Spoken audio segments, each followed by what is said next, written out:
Everything we knew was a lie. June 4th, 1943. Railroad Street, Mexia, Texas. 1850 veterans of RML's Africa Corps stepped down from passenger trains, not cattle cars, but cushioned Pullman coaches with dining services. These hardened desert fighters, men who had driven the British back to Egypt, pressed their faces against windows in stunned silence. What they witnessed contradicted 3 years of Nazi propaganda. Electric lights blazed from every farmhouse, every street corner, every shop window. An endless constellation of electricity stretching across the Texas plains at 10 o'clock at night. Back in Germany, blackout regulations had plunged the Reich into darkness since 1940. Rural electrification barely reached 20 of German farms. Yet here, in what Nazi propaganda had described as a decadent, collapsed America, electricity flowed like water. The entire population of Mahia had turned out to witness their arrival. What none of them knew was that this moment would trigger the most profound psychological transformation in modern prisoner history, a systematic demolition of Nazi ideology through the sheer, overwhelming display of American industrial capacity. These soldiers would soon discover that everything they had been told about their enemies, their homeland, and their cause was built on lies. This is that story. The Desert Fox's last stand. They had been the Vermika's most feared fighting force. The desert veterans who had driven British forces back 800 miles from Benghazi to Egypt. RML's Africa Corps had earned grudging respect from enemies who called them among the most professional soldiers they had ever faced. For nearly 2 years, these sun-bleached warriors had dominated North African battlefields. They had pushed Montgomery's 8th Army to the gates of Alexandria. Their tactical innovations had forced Churchill's war cabinet into sleepless strategy sessions. From Gazala to Alamein, they had rewritten the rules of desert warfare. The Africa Corps represented everything Nazi Germany claimed about Aryan military superiority. Disciplined soldiers who could march 20th AM through scorching sand. Tank crews who had perfected the art of mobile warfare. Officers trained in Prussian military mice dating back centuries. But by early 1943, multiple factors converged against German forces in North Africa. Supply lines stretched across the Mediterranean, increasingly dominated by Allied air and naval power. Every gallon of fuel, every artillery shell, every replacement soldier had to survive bombing runs and submarine attacks. Meanwhile, British and American supply routes across the Atlantic remained secure. RML himself recognized the impossible situation. In March 1943, Hitler recalled the Desert Fox to Berlin. His replacement, General Jürgen von Arnim, inherited an army trapped between two advancing Allied forces. Montgomery's 8th Army pressed from the east, while Eisenhower's combined American and British forces closed from the west. The Luftwaffe, once masters of North African skies, had been systematically destroyed. German fighters that had dominated early desert campaigns now struggled to mount token resistance. Allied air forces flew multiple sorties daily, while German pilots conserved fuel for desperate defensive missions. By May 1943, the Africa Corps held a shrinking pocket around Tunis and Bizerta. Ammunition rationing had become severe. Fuel reserves dropped to critical levels. Medical supplies ran out entirely from many units. The end came with shocking speed. May 13, 1943, Allied artillery thundered across Tunisian hills as British and American forces launched their final offensive. German defensive positions that had held for months crumbled under coordinated assault. Tank crews found themselves facing overwhelming odds. Dozens of Allied Sherman and Grant tanks advancing against scattered German panzers running on fumes. Radio communications crackled with desperate reports from unit commanders. Ammunition exhausted, fuel reserves empty, casualties mounting beyond sustainable levels. At 1,400 hours, General von Arnim made the inevitable decision. All German and Italian forces in North Africa would surrender unconditionally. 2.5 years of desert warfare ended with a radio transmission that echoed across Tunisia. Cease fire. Lay down your arms. The scale of the collapse defied comprehension.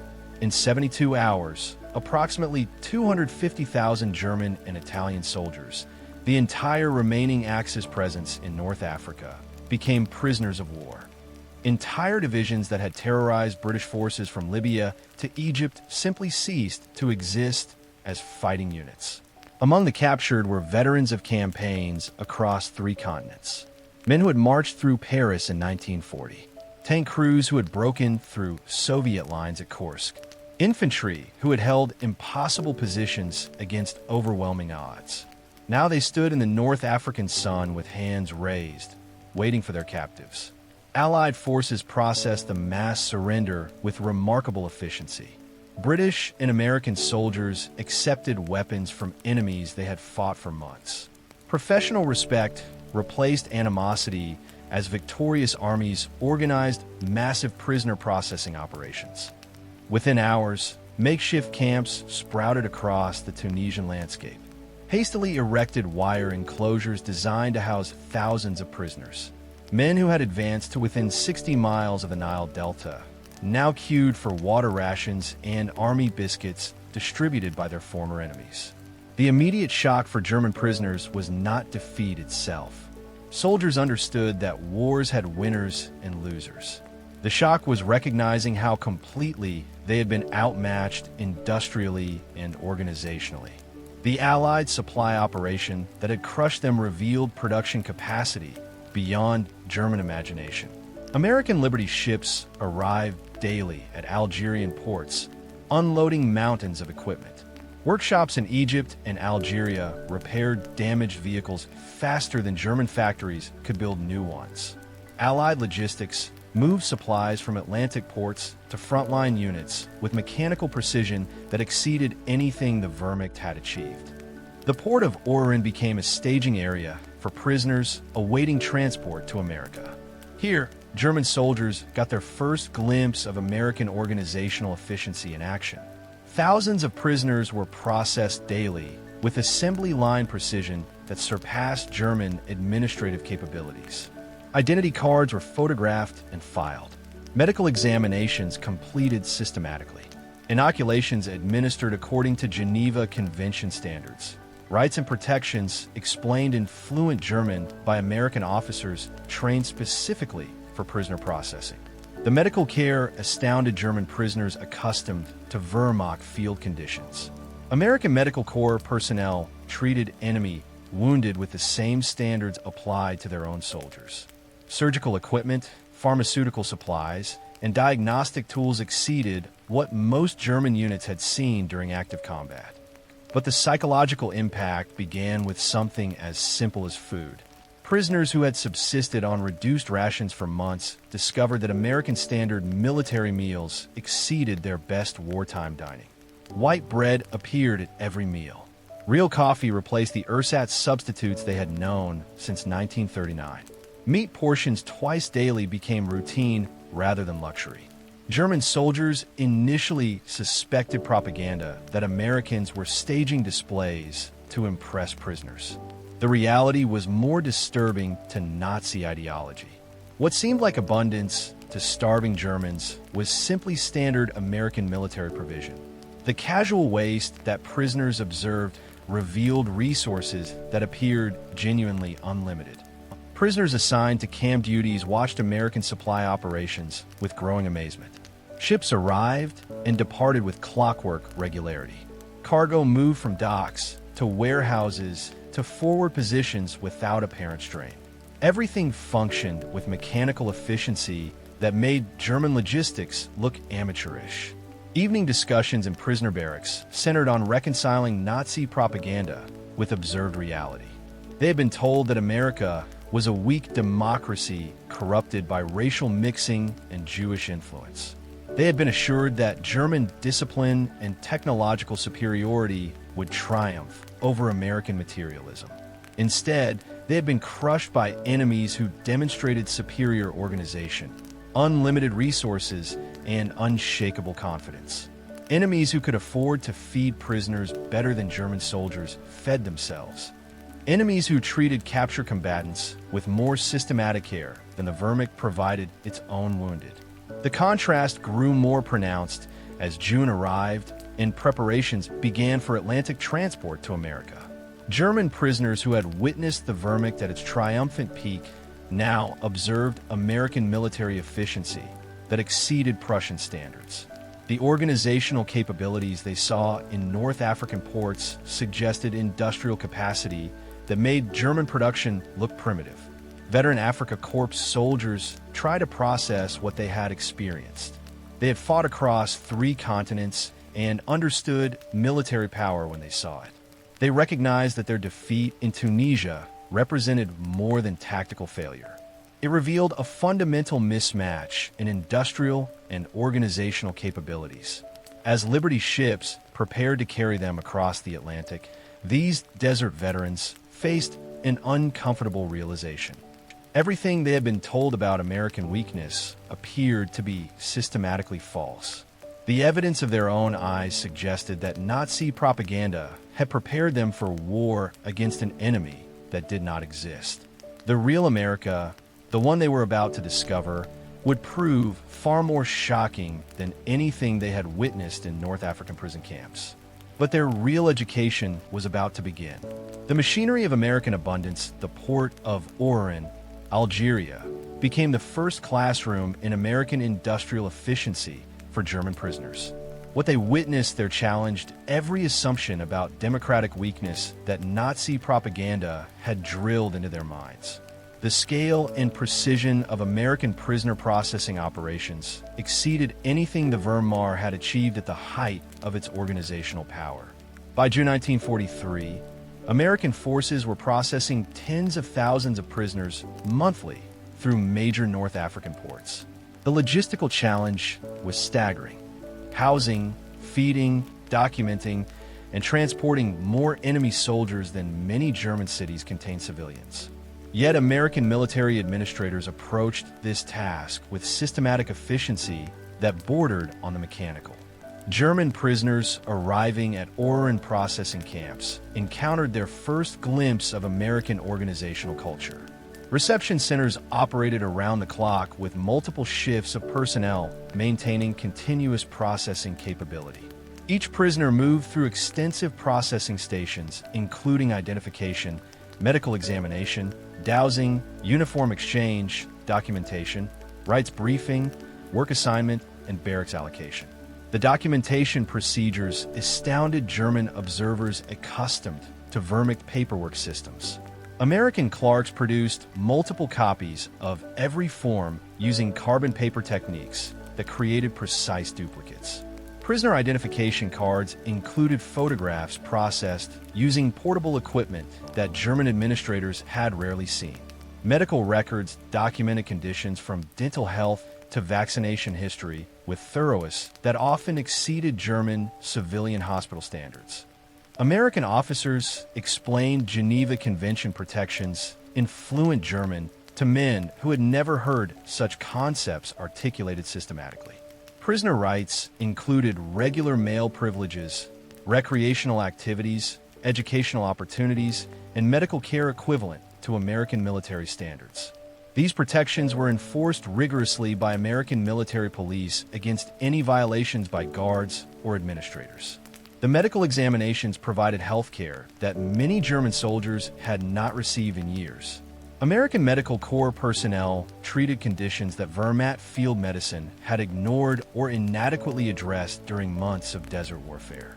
Dental care included actual restorative dentistry rather than simple extractions that had become standard German military practice. Eye examinations resulted in prescription glasses for prisoners who had served with impaired vision for extended periods. Pharmaceutical supplies available to enemy prisoners often exceeded what many Germans experienced in their homeland by 1943. Sulfur drugs, which had become increasingly scarce in Germany, were distributed routinely for minor infections among prisoners. Pain medication was administered according to medical need rather than military necessity or supply constraints. Vitamin supplements addressed nutritional deficiencies that had become widespread among German forces during extended desert operations. But nothing prepared the prisoners for American military food standards applied to enemy captives. The mess halls at Oran processing camps served meals that exceeded anything German soldiers had eaten since the early phases of the war. Breakfast typically included eggs, meat, coffee, milk, bread, and butter, protein, and dairy products that had largely disappeared from German military rations by 1942. Lunch featured meat, vegetables, potatoes, and dessert in quantities that German units received only during major offensive operations or special occasions. Dinner maintained these abundance patterns with different preparations but equivalent nutritional quality. The food waste shocked prisoners conditioned to wartime scarcity throughout their military service. American supply regulations often required mesh halls to prepare additional food beyond calculated needs to ensure adequate supplies for all prisoners. Surplus meals were frequently discarded rather than redistributed, a practice that seemed criminally wasteful to men who had subsisted on increasingly meager rations for months in North Africa. German prisoners assigned to kitchen duties observed American food distribution systems that challenged their understanding of military logistics during wartime. Refrigerated trucks delivered fresh meat regularly from refrigerated ships anchored in the harbor. Vegetables arrived in quantities sufficient to feed entire divisions with consistency that German civilians had not experienced since before the war began. Dairy products appeared with regularity that had become impossible throughout most of occupied Europe. The coffee alone represented luxury beyond German comprehension during wartime restrictions. Real coffee beans, freshly ground, served at every meal without rationing or substitution with ersatz alternatives. German forces had been drinking coffee substitutes made from kori, acorns, and grain since 1939, when actual coffee became a luxury reserved for special occasions. American treatment of prisoners included better coffee than many German soldiers had tasted in years of military service. Portion sizes substantially exceeded German military standards during the best periods of the war. American prisoner rations provided significantly more calories daily compared to German military rations during optimal supply periods. The nutritional quality was equally superior. American prisoners received fresh meat daily, while German soldiers considered meat twice weekly a substantial improvement over field conditions. The casual abundance extended beyond basic nutrition to include items that had become impossible luxuries throughout Germany. White bread appeared at every meal rather than the black bread that had become standard throughout the Reich during wartime rationing. Sugar was available without strict rationing for coffee and dessert preparation. Chocolate and candy were distributed through prisoner cantins using script earned through work details assigned within the camps. German prisoners initially suspected deliberate propaganda that Americans were staging exceptional displays to impress captives before implementing harsher treatment protocols. Investigation through questioning guards and observing daily supply operations revealed a more disturbing truth for Nazi ideology about democratic weakness. What seemed like abundance to German soldiers was simply standard American military provision applied to enemy prisoners according to Geneva Convention requirements and American administrative efficiency. The harbor facilities at major North African ports provided daily demonstrations of American industrial capacity that dwarfed German production capabilities. Liberty ships arrived with remarkable regularity, carrying supplies that exceeded the cargo capacity of entire German merchant convoys. Each vessel transported more tonnage than German ports could handle efficiently under wartime conditions.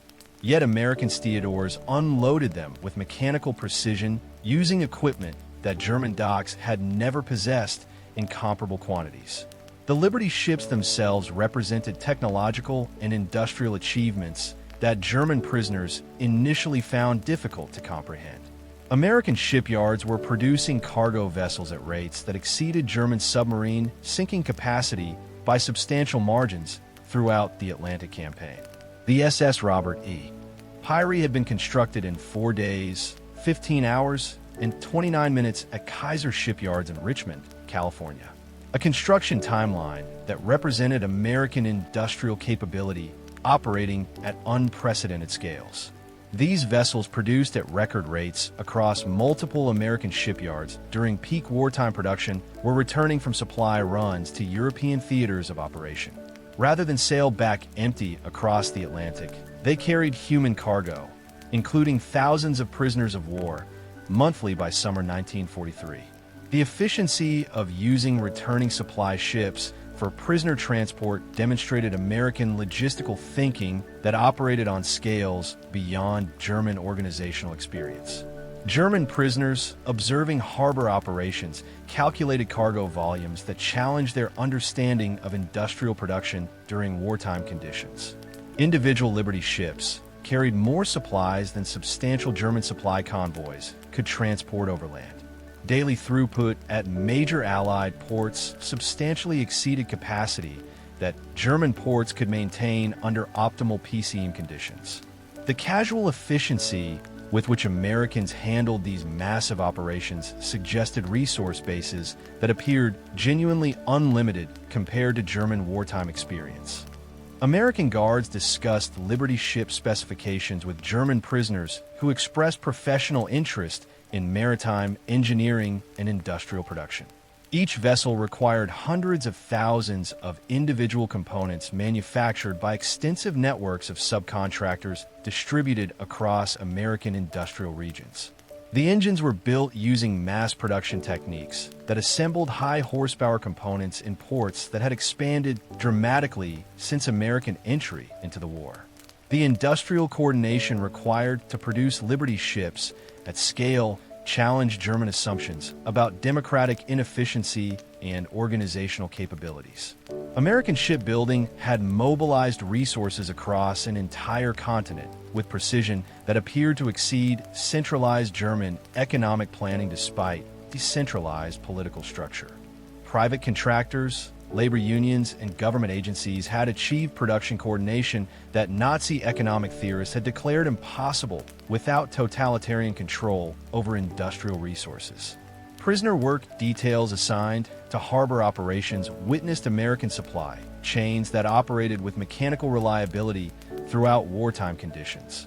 Trains arrived regularly carrying cargo from American factories to waiting ships without apparent strain on transportation infrastructure.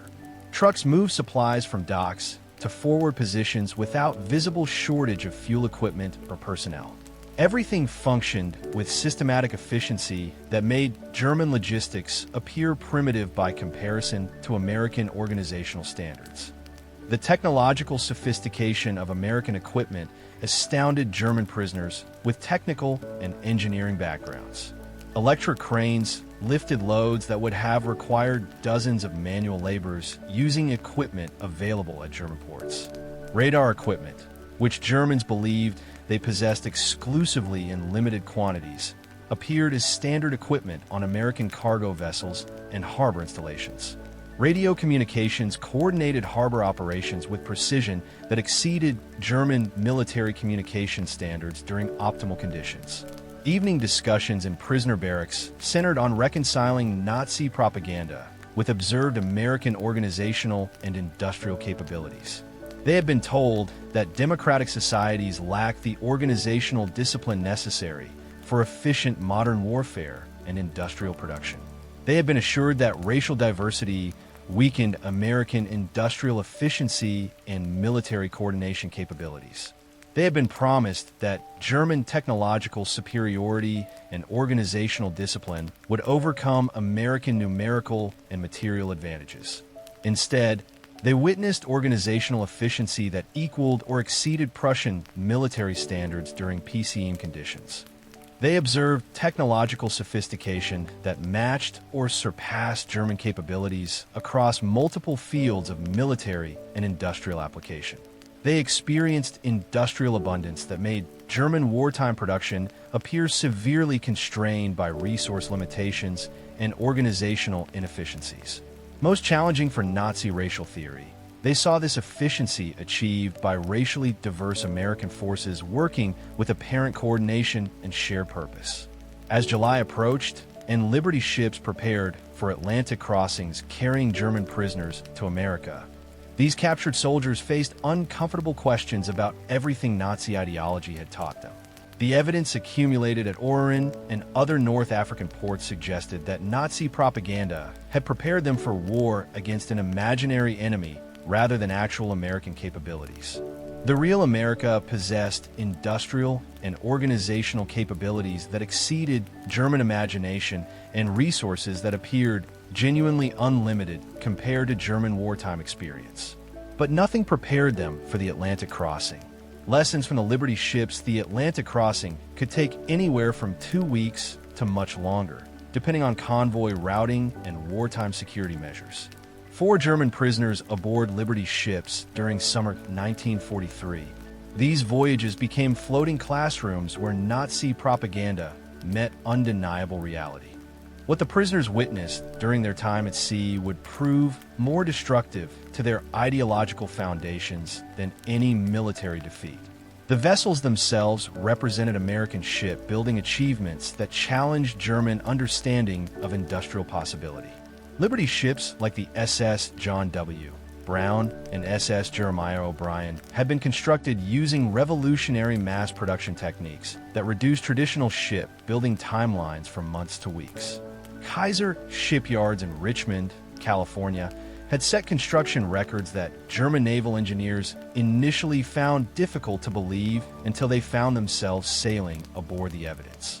These cargo vessels, designed for maximum efficiency rather than comfort, nevertheless often provided German prisoners with accommodations that exceeded their recent military experience. Converted cargo holds frequently featured stacked bunks with mattresses, blankets, and adequate ventilation systems. Sanitation facilities typically included running water, flush toilets, and washing stations that many German soldiers had not experienced since leaving civilian life. The ships maintained lighting throughout passenger areas using electrical systems that operated without the strict rationing or conservation measures that had become routine throughout German-occupied Europe. The psychological impact began with American naval efficiency in managing human cargo across the Atlantic. Ship crews processed thousands of prisoners aboard each vessel with organizational precision that often exceeded German military standards for troop transport. Daily routines typically included scheduled meal times, exercise periods, medical checks, and recreational activities that maintained prisoner health and morale during extended ocean crossings. The food service aboard many Liberty ships carrying prisoners became a demonstration of American abundance that challenged German assumptions about wartime scarcity. Naval cooks often prepared meals using ingredients that had disappeared from German military rations years earlier. Fresh meat appeared at meals more frequently than the occasional portions that German soldiers had considered luxury during recent field operations. Vegetables, fruits, dairy products, and white bread maintained better availability throughout crossings than German prisoners had experienced during their final months in North Africa. The apparent waste horrified prisoners who had been conditioned to extreme conservation throughout their military service. American sailors sometimes disposed of partially consumed meals without apparent concern for scarcity or future supply constraints. Galley operations occasionally discarded surplus food rather than storing excess portions, practices that seemed to exceed the total food allocation that many German units had received during their final months in desert warfare. Feldwebel Kurt Zimmermann of the 90th Light Division documented these observations in letters that survived the war. The ship's crew, he noted, disposed of more food waste each day than his entire company had received in weekly rations during the final months in Africa.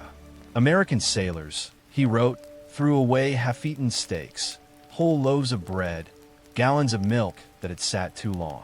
They did this openly without apparent thought, not to mock us, but because to them this waste meant nothing.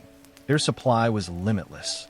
German prisoners assigned to galley duties observed American food handling procedures that revealed supply planning beyond their recent experience. Many ships carried refrigerated storage compartments containing provisions to feed substantial populations for extended periods without resupply.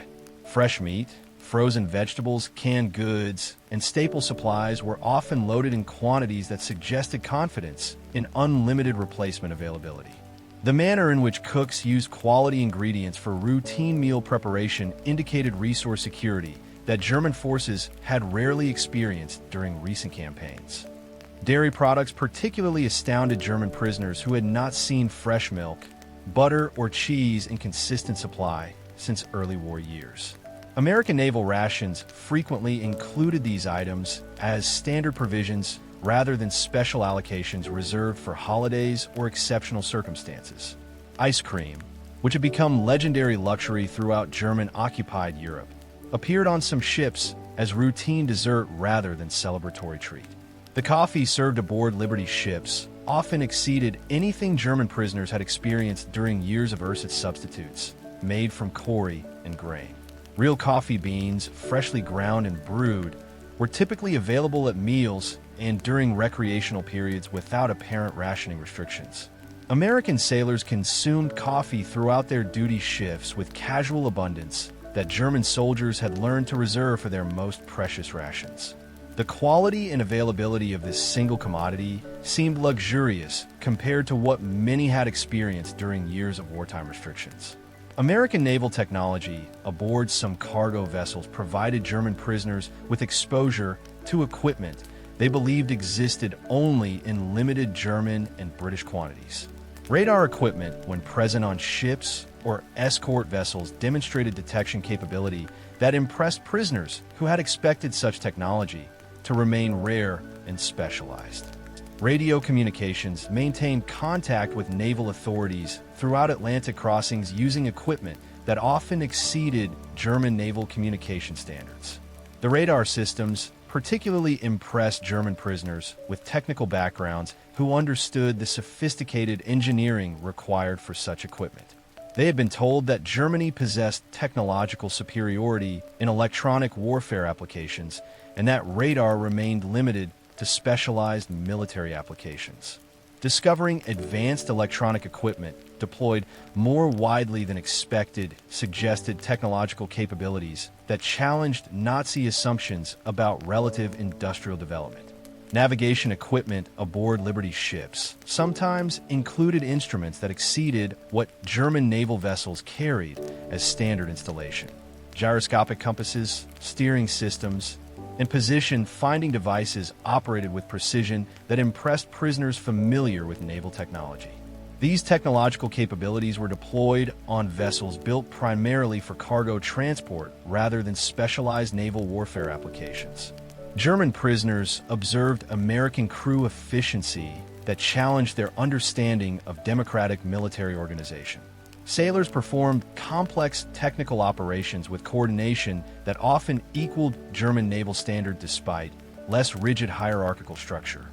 Maintenance procedures, watch schedules, and operational protocols functioned effectively with apparent cooperation rather than strict authoritarian control that Nazi ideology claimed was necessary for military efficiency. The interaction between American officers and enlisted personnel astounded German prisoners accustomed to rigid Wehrmacht hierarchies.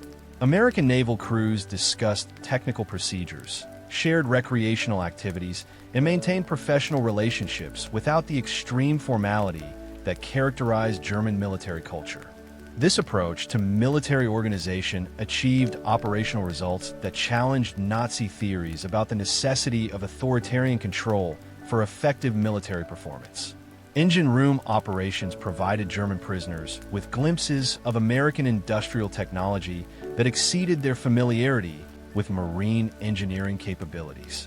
Liberty ship engines produced substantial power using mass-produced components that had been manufactured in American factories and assembled with precision that impressed prisoners familiar with German engineering standards. The standardization and interchangeability of parts demonstrated manufacturing coordination that challenged German assumptions about the difficulty of efficient decentralized production. Fuel consumption aboard Liberty ships revealed American petroleum abundance that contrasted with German wartime fuel shortages.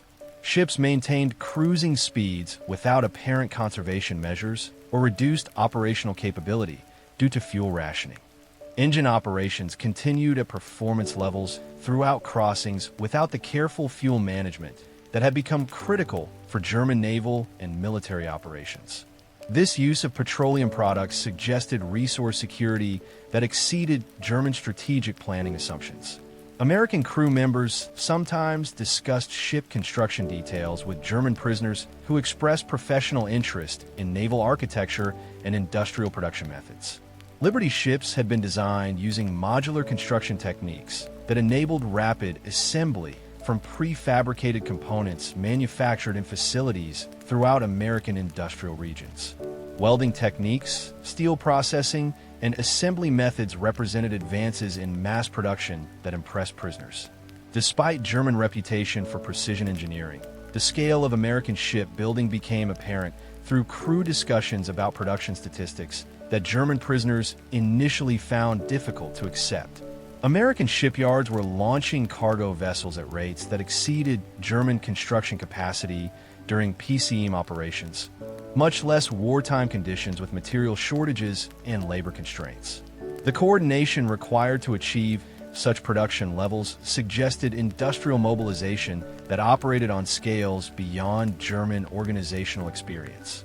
Medical facilities aboard Liberty ships, carrying prisoners, sometimes included equipment and supplies that exceeded what many German military units possessed during active combat operations.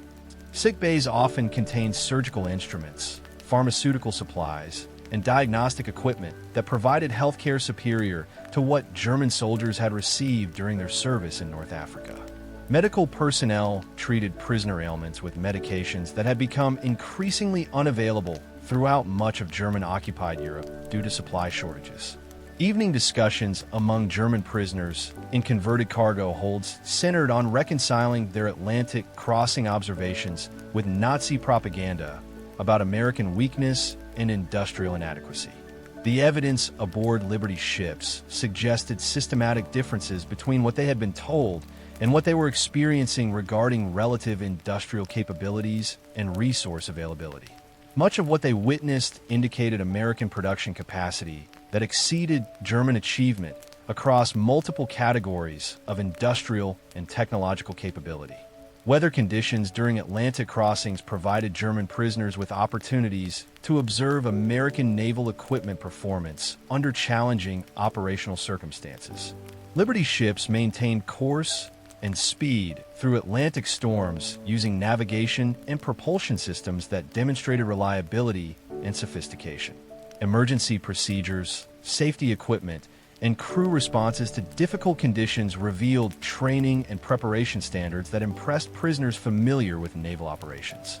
The approach with which American crews handled potentially dangerous ocean conditions suggested confidence in their equipment and procedures that impressed German prisoners familiar with maritime challenges. Safety equipment, emergency protocols, and damage control capabilities were deployed as routine precautions rather than desperate measures reserved for crisis situations. This systematic approach to maritime safety reflected industrial and organizational sophistication that challenged German assumptions about American technical capabilities. As the Liberty ships approached American coastal waters after their Atlantic crossings, German prisoners faced the psychological impact of everything they had observed during their maritime education in American abundance. The food that often exceeded their desert rations, the technology deployed on cargo vessels, and the industrial coordination that made such operations possible had systematically challenged their preconceptions about American capabilities. They were about to encounter an America that contradicted many assumptions Nazi propaganda had instilled about democratic weakness and industrial inadequacy. The American coast would shatter their final illusions.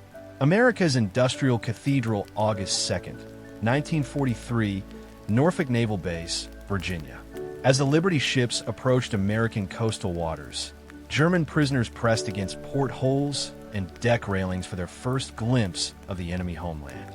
What they witnessed would shatter many of their remaining assumptions about American industrial weakness. The Norfolk Naval Base sprawled across a vast expanse of Virginia coastline, its docks stretching as far as the eye could see. The scale defied comprehension for prisoners accustomed to European port facilities.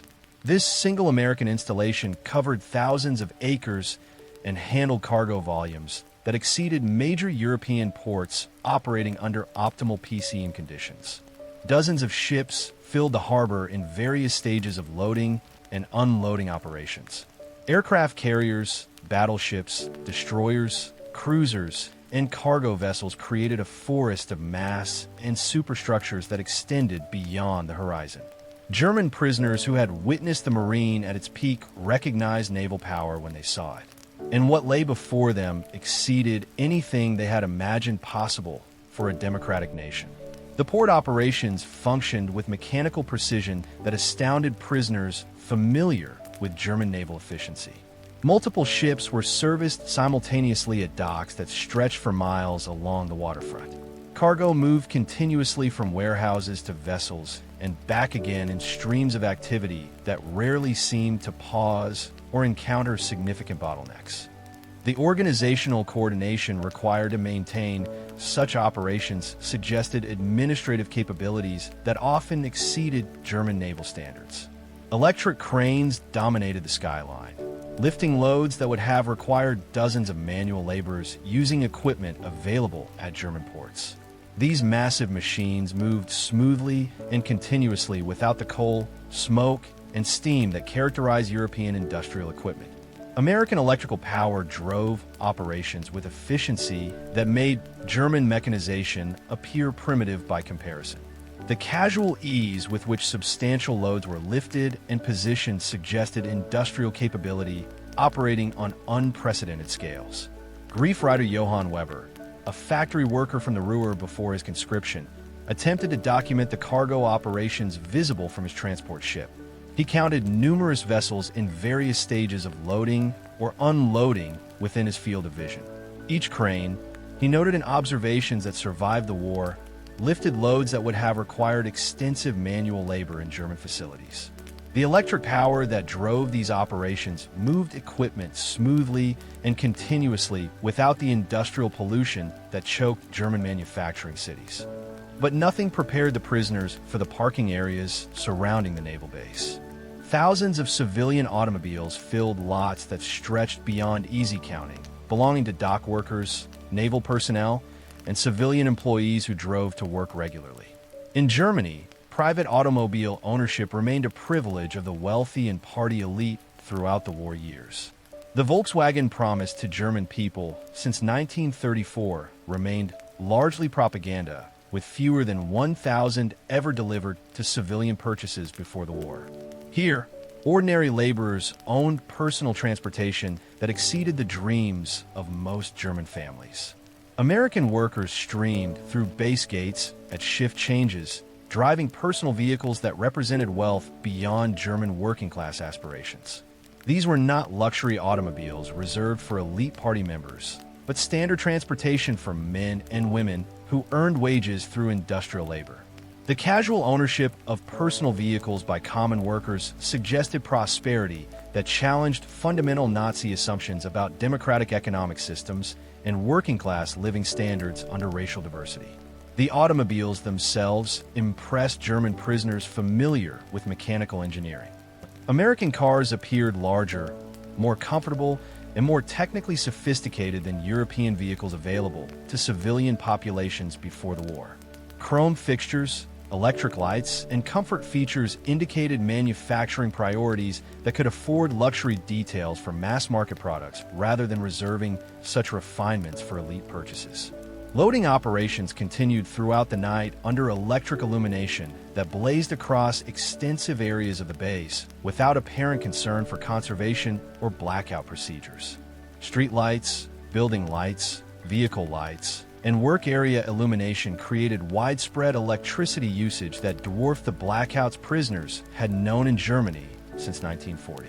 German prisoners accustomed to strict blackout regulations found themselves witnessing an America that operated without fear of aerial attack or resource conservation. The electric lighting alone represented abundance that challenged German wartime experience. The Normandy complex appeared to consume more electricity during night operations than many German cities used under wartime rationing restrictions. The casual use of illumination for convenience rather than necessity suggested resource security that exceeded German strategic planning assumptions about energy availability during extended warfare.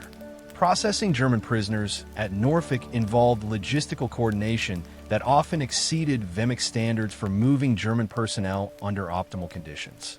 American military police organized thousands of captives into formation and marched them through base facilities to waiting transportation with efficiency that impressed professional soldiers familiar with large-scale troop movements.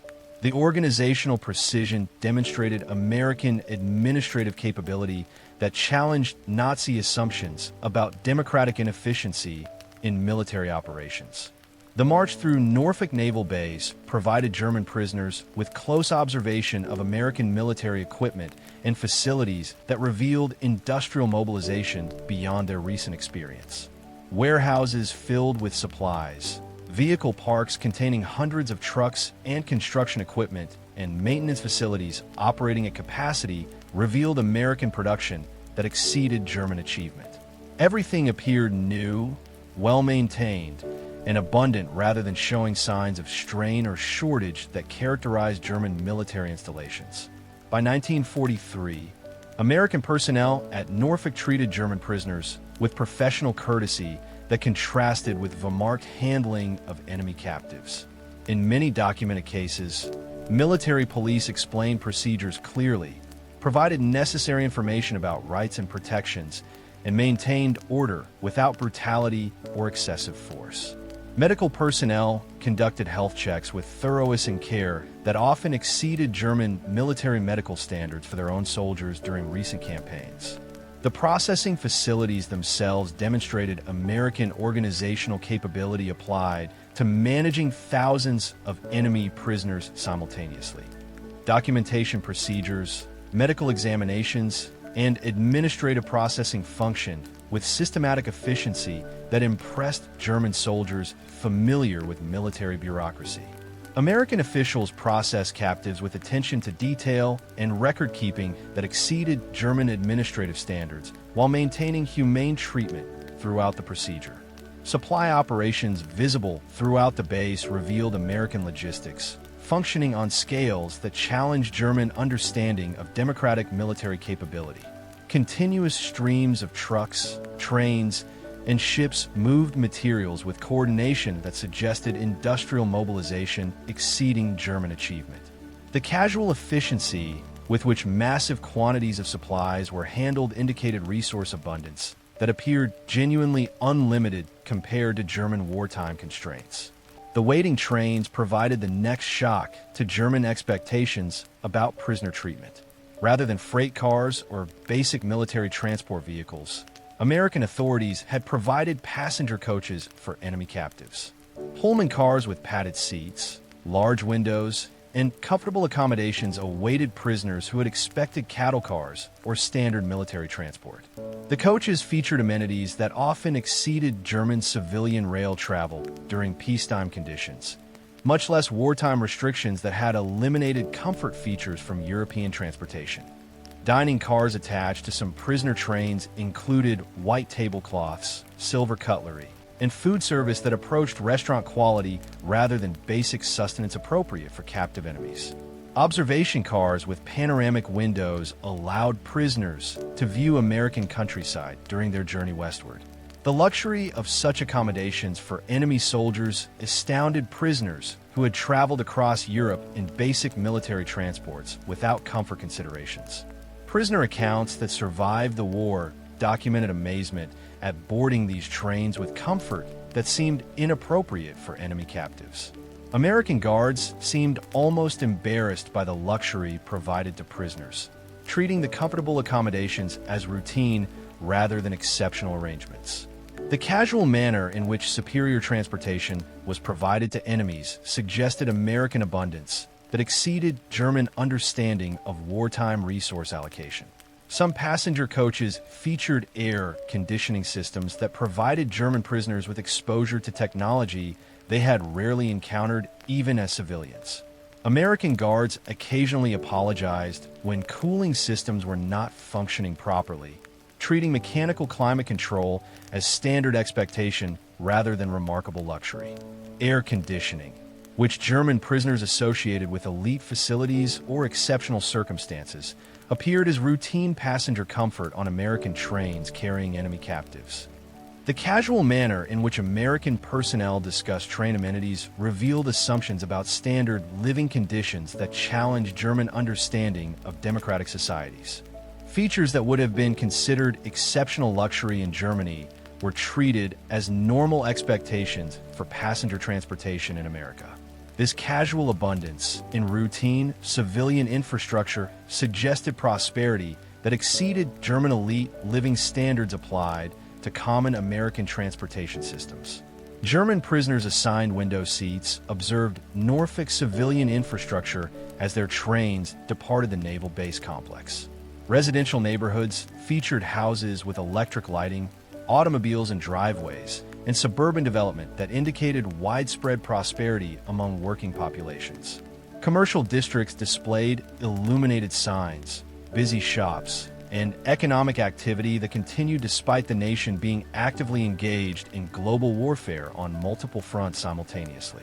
The infrastructure supporting Norfolk Naval Base impressed German prisoners familiar with logistics and transportation systems used throughout German-occupied Europe. Multiple railway lines connected the base to inland transportation networks with capacity that often exceeded German rail systems, serving major military installations. Highway networks accommodated civilian and military traffic, simultaneously without apparent strain or capacity limitations that characterized German transportation during wartime conditions. The coordination between civilian and military transportation systems demonstrated organizational capability that challenged German assumptions about democratic inefficiency. Fuel storage facilities visible from departing trains contained petroleum reserves that appeared to exceed German strategic stockpiles during the best periods of the war. Tank farms stretched across substantial areas of Virginia landscape with capacity that suggested confident resource availability rather than careful conservation required by supply limitations. The apparent abundance of petroleum products for civilian transportation while maintaining massive military operations indicated resource security that exceeded German strategic planning assumptions. Communication equipment observed throughout Norfolk operations included telephone systems, radio networks, and coordination technology that often exceeded German military communication capabilities available to major installations. The integration of electronic communications across military and civilian operations demonstrated technological deployment on scales that challenged Nazi assumptions about American technical development under democratic political systems. Everything functioned with systematic efficiency that suggested industrial sophistication rather than the primitive democratic chaos that German propaganda had predicted. As the trains pulled away from Norfolk Naval Base, carrying German prisoners toward camps in Texas and Oklahoma, the captured soldiers faced psychological challenges that exceeded any military defeat they had experienced during their service. Everything they had witnessed contradicted much of the Nazi propaganda about American weakness, democratic inefficiency, and industrial inadequacy that had shaped their worldview. The evidence of their own eyes suggested that Nazi Germany had challenged an enemy whose capabilities exceeded German imagination by substantial margins across multiple categories of industrial and organizational achievement. The comfortable passenger accommodations, the apologetic guards concerned about mechanical systems, and the casual abundance they had observed at America's largest naval installation created cognitive dissonance that would intensify during their journey westward. They were traveling through an America that contradicted many assumptions Nazi ideology had instilled about democratic societies and the effects of racial diversity on national efficiency.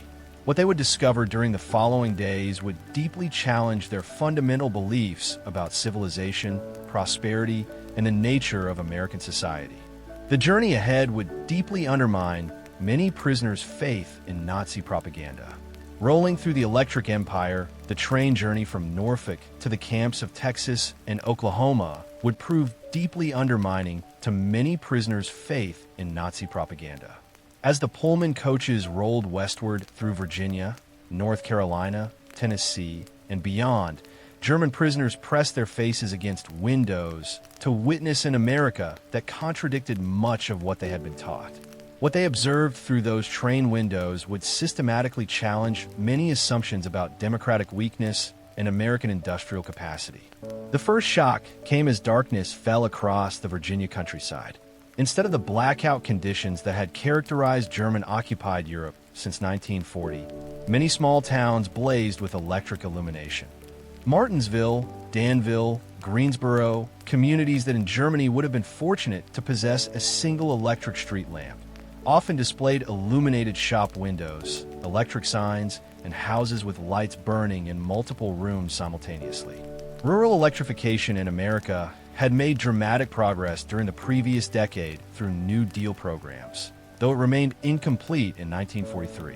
While only about 10 American farms had possessed electrical service in 1935, substantial increases had brought power to many rural areas by the early war years.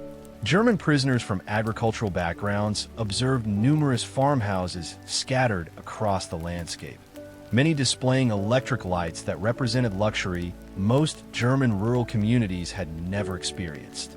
The contrast with German conditions was stark and psychologically challenging for many prisoners. In Germany, rural electrification had barely reached 20 of farms before the war, and wartime restrictions had eliminated much civilian electrical usage, even in urban areas. Yet here, in what Nazi propaganda had described as a backward agricultural nation, electricity appeared much more widespread than German prisoners had experienced in their homeland. Composite accounts based on multiple prisoner testimonies describe reactions to this electrical abundance. Many prisoners documented passing through numerous cities during their first night of travel, observing electrical usage that exceeded what they had known in major German urban centers.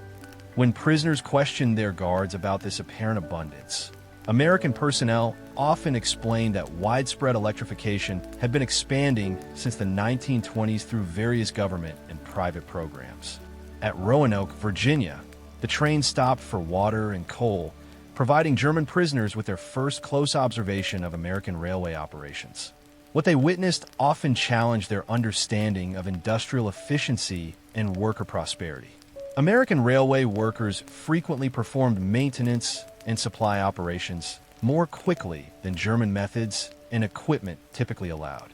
Automated coal loading systems, electric water pumps, and mechanized lubrication equipment demonstrated technological advancement that often exceeded German railway standards. Many aspects of the operations showed American investment in labor-saving machinery that increased efficiency while reducing manual work requirements. The systematic mechanization of routine tasks suggested industrial philosophy that prioritized technological solutions over abundant manual labor in many applications. More disturbing to many German prisoners was the apparent wealth displayed by American railway workers themselves. They often wore leather boots that would have cost a German laborer several months' wages under PCM conditions. They frequently drank Coca-Cola from glass bottles and discarded the empties without apparent concern for waste or recycling. Many smoked cigarettes regularly, sometimes discarding them half-finished in displays of abundance that seemed remarkable to prisoners conditioned to wartime scarcity. German prisoners with electrical engineering backgrounds calculated that railway facilities they observed often used substantial amounts of electricity compared to what their residential districts in Germany had been allocated during recent months. Prisoner accounts described the casual use of electrical power as appearing almost wasteful by German standards. Buildings maintained lighting in unoccupied areas, and electrical equipment operated continuously without apparent conservation measures that had become routine throughout German-occupied Europe. As the trains crossed into Tennessee and Kentucky, German prisoners encountered American heavy industry operating at substantial capacity during wartime production. Through their windows, They observed factories that often dwarfed installations most had seen in German industrial regions. Night shifts operated with parking lots containing numerous workers' personal automobiles, suggesting industrial employment that provided wages sufficient for private vehicle ownership among common laborers. The Alcoa aluminum plant in Tennessee stretched for miles along the river valley, its electric furnaces consuming enormous amounts of power for aluminum processing. The facility operated continuously, its electric arc furnaces requiring substantial electrical power to process aluminum or into strategic materials for aircraft production. German prisoners familiar with industrial processes recognized that this single American plant appeared to consume more electricity than major German cities had available under wartime rationing conditions. The scale of American aluminum production astounded German prisoners who understood the strategic importance of lightweight metals for aircraft manufacturing. The Tennessee Valley Authority had constructed substantial hydroelectric installations to provide power for aluminum smelting, creating industrial capacity that often exceeded German strategic planning for critical materials production. The apparent abundance of electrical power applied to metals processing suggested American resource security that challenged German assumptions about democratic industrial planning capabilities. Near Louisville, the train slowed as they passed the Rubbertown Industrial Complex, where synthetic rubber plants had emerged from empty fields during the previous 18 months. 4 large facilities employed thousands of workers producing synthetic rubber annually at rates that often exceeded German achievements. Despite Germany having developed many of the chemical processes involved, the rapid construction and substantial scale of these plants demonstrated American industrial mobilization that operated on timelines and scales that often exceeded German organizational experience. Each synthetic rubber facility represented technological and organizational achievement that challenged German assumptions about American chemical industry capabilities. Germany had pioneered synthetic rubber development and had been forced to rely on artificial rubber production due to natural rubber shortages caused by Japanese occupation of Southeast Asian rubber plantations. Yet American plants constructed from scratch during wartime conditions appeared to be producing synthetic rubber at volumes that often exceeded German capacity despite years of German research and development in the field. The trains passed Ford's Willow Run plant outside Detroit, visible from miles away across the Michigan landscape. This single factory, constructed in 9 months, was producing B-24 Liberator bombers at a rate of 1 aircraft every 63 minutes during peak production periods. According to documented production statistics, at maximum capacity, 42,000 workers assembled bombers for more than 1.5 million parts manufactured by 1,500 subcontractors, distributed across American industrial regions. The plant consumed massive amounts of electricity and occupied floor space that exceeded many entire German aircraft manufacturing complexes. Willow Run used more electrical power than major German cities, yet represented only one of many American aircraft production facilities operating simultaneously across the continent. The systematic coordination required to supply parts from 1,500 subcontractors to a single assembly facility demonstrated industrial organization that often exceeded German centralized planning capabilities. Luftwaffe pilots among the prisoners observed the massive facility with professional interest and growing concern. Many could count numerous B-24 bombers in various stages of completion visible from the railway line. Prisoner accounts describe initial skepticism about American aircraft quality based on propaganda claims that American planes were inferior and hastily constructed. However, direct observation of the assembly processes often revealed precision manufacturing and quality construction that challenged these preconceptions. The deeper the trains penetrated into the American heartland, the more systematic became the challenges to Nazi assumptions about democratic industrial weakness. In St. Louis, they crossed the Mississippi River, while below them, barges carried substantial quantities of grain that often exceeded regional German agricultural production. The prisoners could observe grain elevators stretching along both banks of the river, many capable of storing enough wheat to supply German cities for extended periods under wartime rationing conditions. German prisoners from agricultural backgrounds documented their observations of American food abundance in letters and accounts that survived repatriation. Composite accounts describe reactions to witnessing grain transport operations that appeared to handle food quantities far exceeding German agricultural production during recent years. Many prisoners noted the casual efficiency with which enormous quantities of grain were loaded and transported, suggesting agricultural abundance that exceeded German farming capabilities. In Kansas City, the train stopped at substantial stockyards where large numbers of cattle awaited slaughter from meat processing plants that supplied both civilian and military markets. The scale of meat packing operations impressed prisoners who had experienced reduced meat rations throughout their military service. German prisoners who had subsisted on limited meat supplies when available observed American workers eating beef sandwiches during their lunch breaks with abundance that seemed remarkable given wartime conditions. Prisoner accounts document the psychological impact of witnessing American food abundance that exceeded their recent military experience. Many described observing meat consumption among American workers that exceeded German civilian rations during the best periods before the war. American guards sometimes purchased hamburgers for prisoners from local vendors, providing German soldiers with more meat in a single meal than many had received in weekly rations during their final months in North Africa.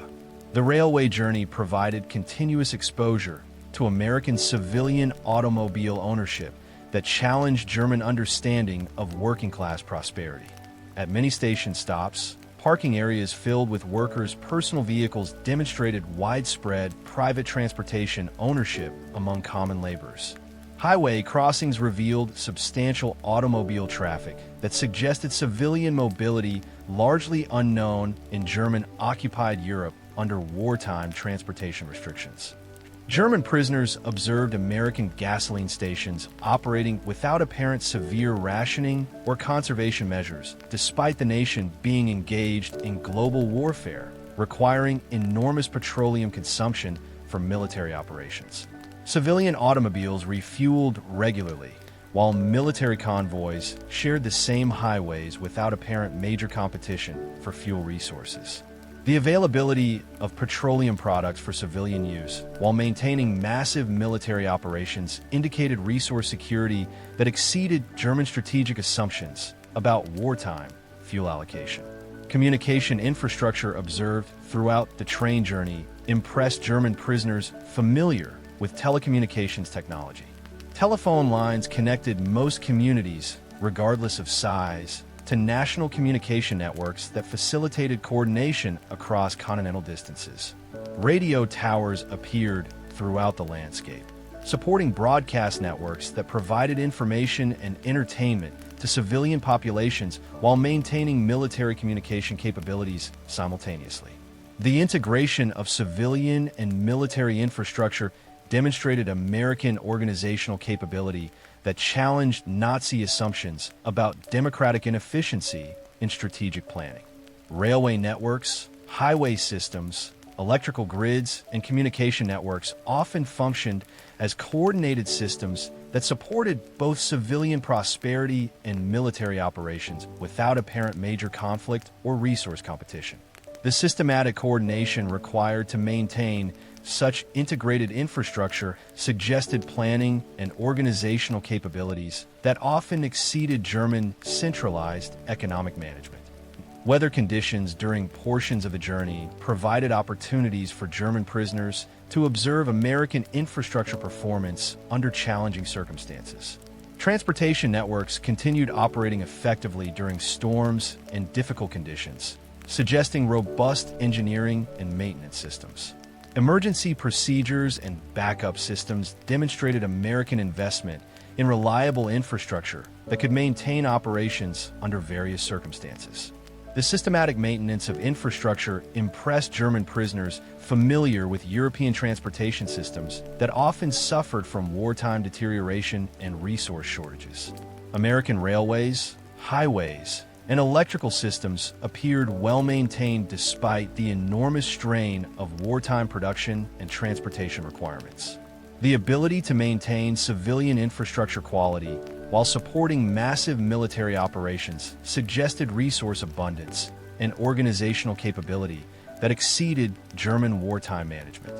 As the trains approached Texas and Oklahoma, German prisoners faced the accumulated psychological impact of everything they had witnessed during their multi-day journey across America. Many small towns had displayed electrical usage that exceeded German urban standards. Numerous factories had demonstrated industrial capacity that often dwarfed German production facilities. American workers had shown prosperity that frequently exceeded German middle-class living standards from before the war. The systematic abundance they had observed contradicted many foundations of Nazi ideology about democratic weakness, racial mixing, and American industrial inadequacy. The evidence of their own eyes suggested that Nazi Germany had challenged an enemy whose capabilities often exceeded German imagination across multiple categories of industrial, agricultural, and organizational achievement. They were approaching prison camps where they would discover that American abundance extended even to the treatment of enemy captives in ways that would further challenge their preconceptions. But the real shock awaited them at the camps. Behind American Wire, a paradise for enemies, the arrival at American prisoner of war camps provided German soldiers with profound challenges to Nazi ideology about democratic weakness and racial inferiority. Camp Hearn, Texas, built rapidly during 1943, housed several thousand prisoners in conditions that often exceeded what many had known as civilians in Germany. What they discovered behind American Wire would deeply undermine many prisoners' remaining assumptions about how enemies should be treated and what democratic societies could achieve. The physical infrastructure of American P camps astounded German prisoners accustomed to vermatched field conditions and increasingly deteriorated German civilian facilities. Many wooden barracks featured electric lighting, flush toilets, hot showers, and steam heating systems that numerous German soldiers had not experienced since leaving civilian life. Each building represented substantial lumber usage that exceeded what many German communities possessed under wartime rationing, yet constituted standard American construction for temporary military housing. The contrast with German military accommodations was stark and psychologically challenging for many prisoners. German soldiers had become accustomed to primitive field latrines, cold water washing when available, and heating systems that depended on increasingly scarce fuel supplies. American camps often provided sanitation and comfort facilities as standard provision for enemy prisoners that exceeded what German forces had been able to maintain for their own personnel during recent campaigns. Electric lighting throughout many barracks operated without the conservation measures or rationing restrictions that had characterized German civilian life since the early war years. Prisoners could often illuminate their living spaces throughout evening hours without concern for blackout regulations or electrical conservation that had become routine in Germany. The apparent abundance of electrical power for prisoner comfort contradicted Nazi propaganda about American resource limitations and suggested industrial capacity that many prisoners found impressive.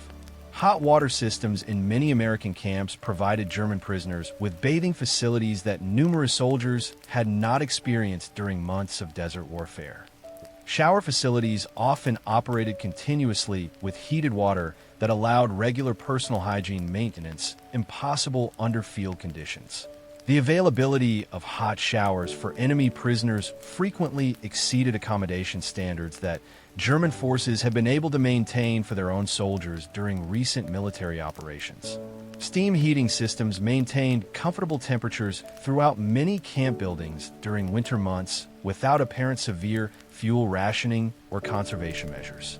German prisoners from regions where heating fuel had become severely rationed sometimes found themselves warmer as enemy captives than they had been as civilians in their homeland. The provision of comfort heating for prisoners suggested American resource security that challenged German understanding of wartime, economic priorities, and limitations. The camp hospitals provided German prisoners with medical facilities that often exceeded what many German civilian hospitals could offer by 1943. Medical installations frequently included X-ray machines, surgical equipment, and pharmaceutical supplies that had become increasingly unavailable in German civilian hospitals due to wartime shortages and resource allocation priorities. American military medical standards applied to enemy prisoners often surpassed healthcare quality that many German civilians could access in their homeland. German medical personnel among the prisoners found themselves working in facilities that were often better equipped than many civilian hospitals they had known before the war. Camp hospitals frequently contained diagnostic equipment, surgical instruments, and treatment capabilities that exceeded medical resources available to German military units during active combat operations. American medical standards for prisoner health care often surpassed what German military medicine could provide for Wehrmacht personnel under field conditions. Pharmaceutical supplies available to German prisoners included medications that had become increasingly scarce throughout German-occupied Europe. Penicillin, the revolutionary antibiotic that remained largely unavailable to German medical personnel, was increasingly available and sometimes used for prisoners with infections according to American medical protocols. German soldiers sometimes received advanced medical treatment that their comrades fighting for the Reich could not access due to supply shortages and resource limitations. The availability of advanced medications to enemy prisoners astounded German medical personnel familiar with wartime pharmaceutical shortages. American Medical Corps often used penicillin and other advanced drugs without the severe conservation measures that had become necessary throughout German medical systems. The provision of quality medical care to enemies suggested American pharmaceutical production and resource security that exceeded German strategic planning assumptions. Dental care provided to German prisoners often included restorative dentistry rather than simple extractions that had become standard German military medical practice. American dental facilities in P camps frequently contained equipment and materials for comprehensive dental treatment that exceeded services available to many German civilians under wartime conditions.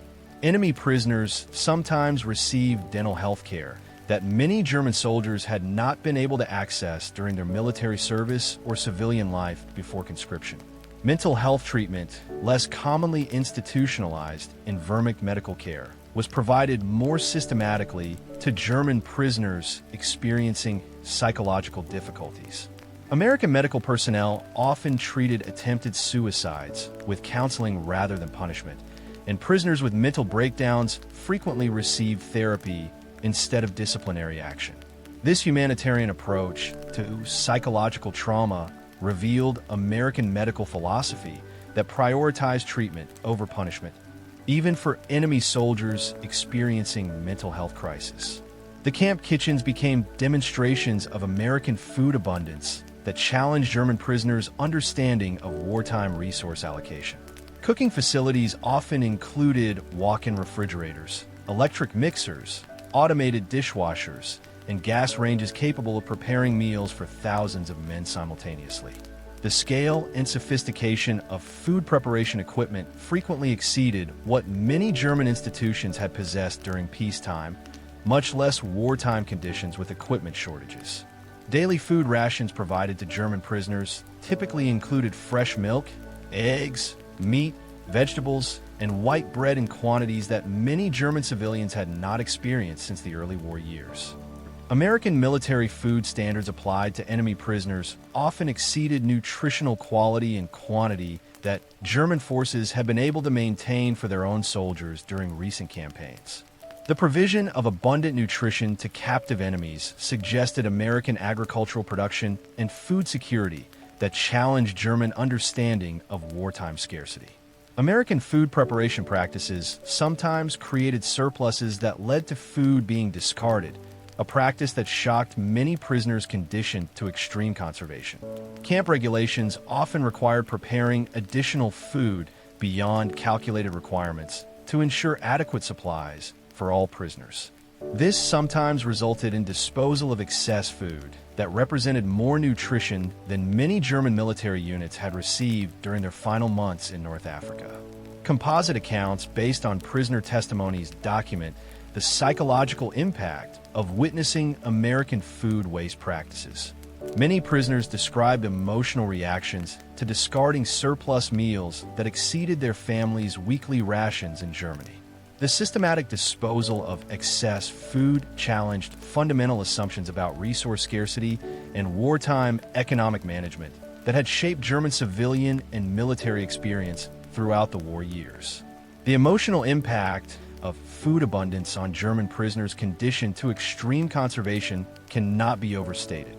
Men who had carefully saved bread crusts and divided single cigarettes among multiple soldiers found themselves with access to surplus meals that exceeded their recent military rations. The apparent abundance that sometimes required waste disposal challenged fundamental assumptions about resource scarcity and wartime economic management that had shaped German experience. Recreational facilities in American P camps provided entertainment and educational opportunities that exceeded what many German soldiers had experienced during civilian life. Libraries often contained thousands of books in German and English, providing prisoners with access to literature, technical publications, and educational materials. Sports facilities frequently included equipment for soccer, volleyball, and other athletic activities that maintained prisoner physical fitness and morale during captivity.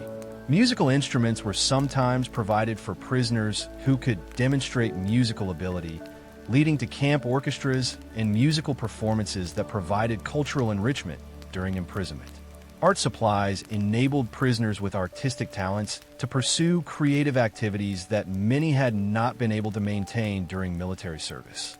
The provision of cultural and recreational opportunities to enemy prisoners suggested American priorities that extended beyond basic survival needs to include psychological and intellectual well-being. Educational programs offered to German prisoners often included English language instruction, American history courses, and technical training that provided skills useful for post-war civilian life.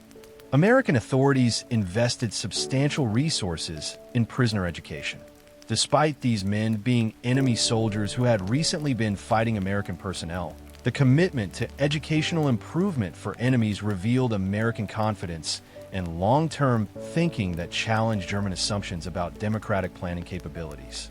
Mail services allowed German prisoners to maintain correspondence with families in Germany, subject to censorship, but generally more reliable than many communication systems within German-occupied Europe. The maintenance of communication between enemy prisoners and their families demonstrated American administrative capability and humanitarian priorities that often exceeded German treatment of enemy prisoners. Prisoners could frequently send and receive letters more reliably than many German civilians could maintain correspondence within occupied Europe under wartime postal restrictions.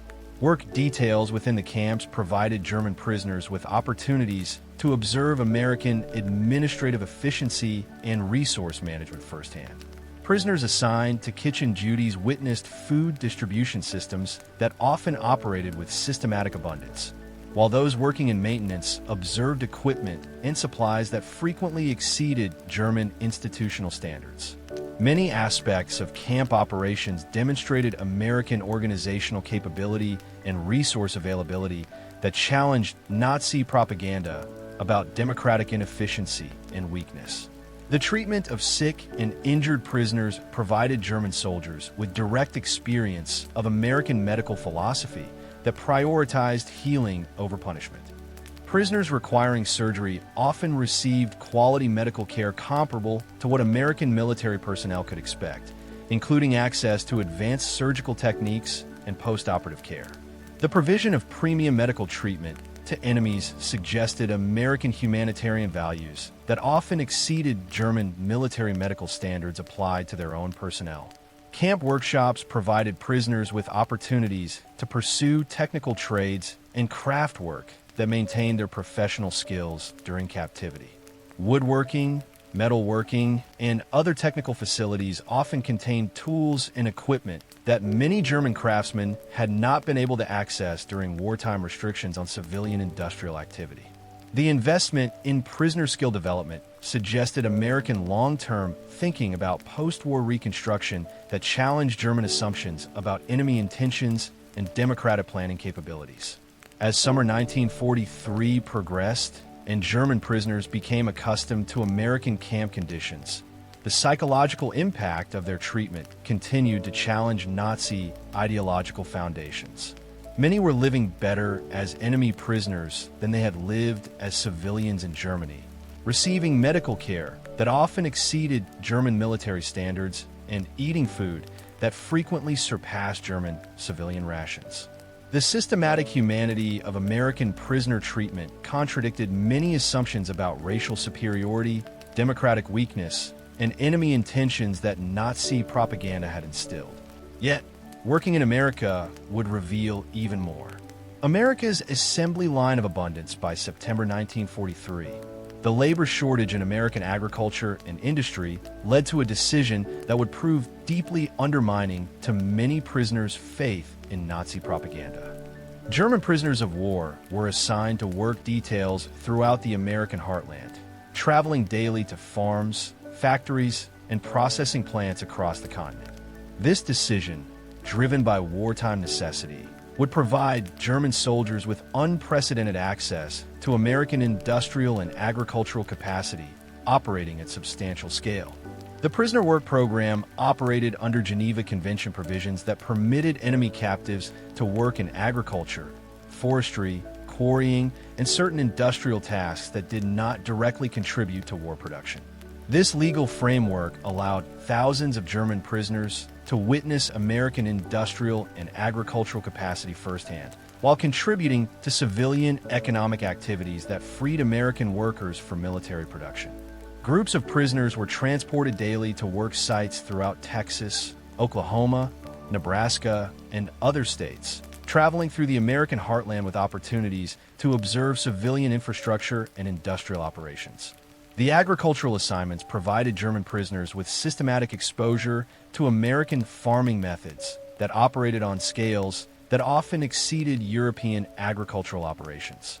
Prisoner work details were assigned to cotton processing, wheat harvests, sugar beet operations, and livestock facilities that demonstrated agricultural mechanization and productivity that challenged many assumptions about democratic farming capabilities. What they witnessed during these work assignments would systematically challenge Nazi propaganda about American agricultural weakness and reveal food production capacity that appeared substantially greater than German achievement.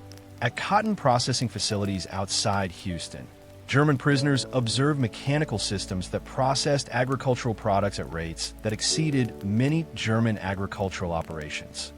Cotton gins powered by electricity could process more raw cotton in a single hour than many German villages could have handled in a month using traditional methods available in European agriculture.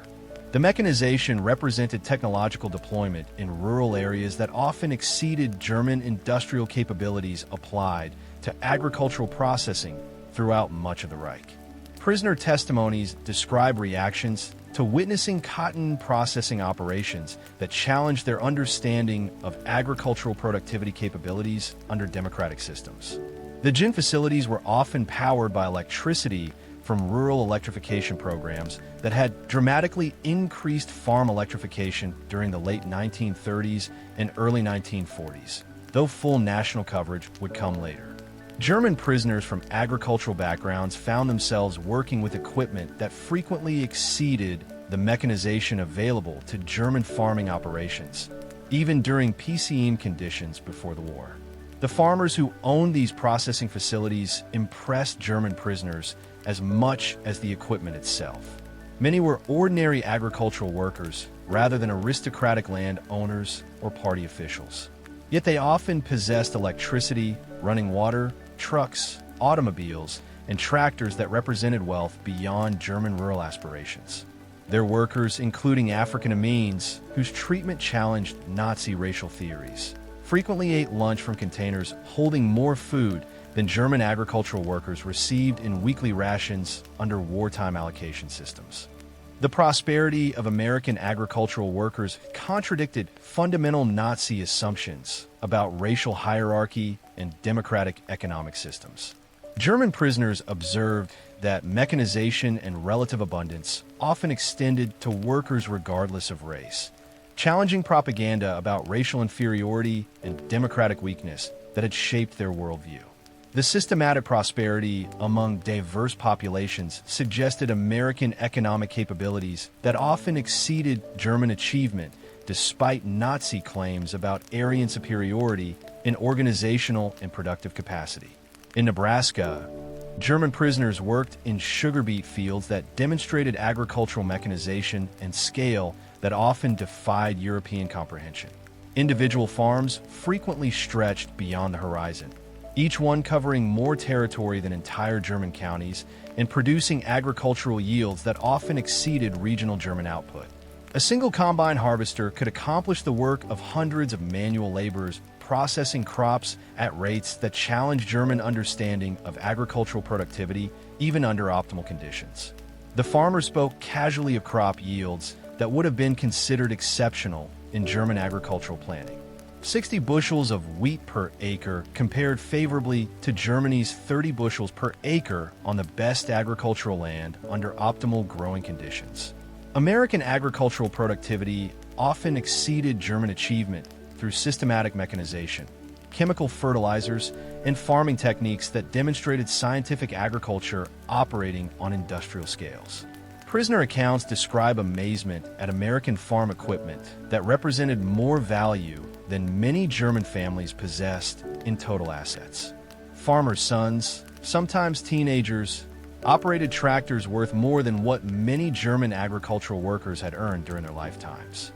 When prisoners expressed amazement at the equipment, young American farmers sometimes laughed and explained they were waiting for newer models from manufacturers like John Deere that would offer even better performance and capabilities. The casual replacement of expensive agricultural equipment challenged German understanding of resource allocation and economic planning during wartime conditions. While German agriculture struggled with equipment shortages and fuel rationing that reduced mechanization capabilities, American farmers often discussed upgrading machinery for convenience rather than necessity. This apparent abundance in agricultural equipment suggested American industrial production that could simultaneously supply military needs and civilian upgrades without apparent severe strain or resource competition.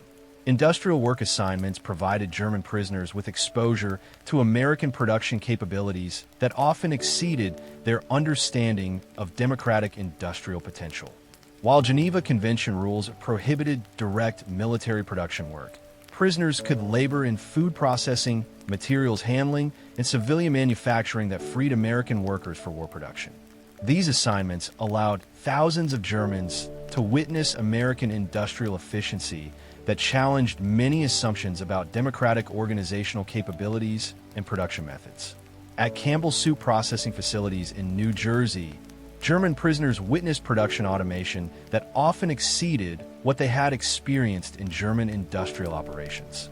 Automated production lines processed more tomatoes in a single day than many German food processing facilities could handle in a month under optimal conditions. The facility operated with reduced crews of women and elderly men, as most young workers served in military units. Yet production often exceeded PCM levels through systematic mechanization that maximized efficiency while minimizing labor requirements.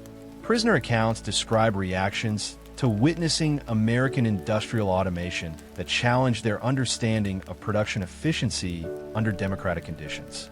Much appeared automated through electric conveyor belts, automatic filling machines, and steam cookers that processed hundreds of containers simultaneously without manual intervention. One elderly woman could monitor control systems that managed production, requiring 50 workers in comparable German facilities, accomplishing this while listening to radio entertainment and drinking coffee during her shift. The efficiency of American food processing impressed German prisoners familiar with industrial production methods used throughout German-occupied Europe. radio entertainment for workers, coffee consumption during shifts, and automated systems that reduced manual labor represented industrial philosophy that prioritized worker comfort and technological solutions over intensive manual labor management. This systematic approach to industrial efficiency suggested American production capabilities that often exceeded German achievement through different organizational principles rather than more intensive worker exploitation. Near Detroit, German prisoners assigned to materials handling operations gained glimpses of American automotive industry conversion to war production that operated on scales that often exceeded German industrial comprehension. The River Rouge complex employed approximately 100,000 workers producing vehicles and equipment while consuming electrical power that exceeded many entire German cities under wartime rationing conditions. This single American industrial facility represented production capacity that exceeded substantial portions of German manufacturing capability concentrated in a single location. Prisoner accounts describe observations of parking facilities at River Rouge that challenge their understanding of working-class prosperity under democratic economic systems.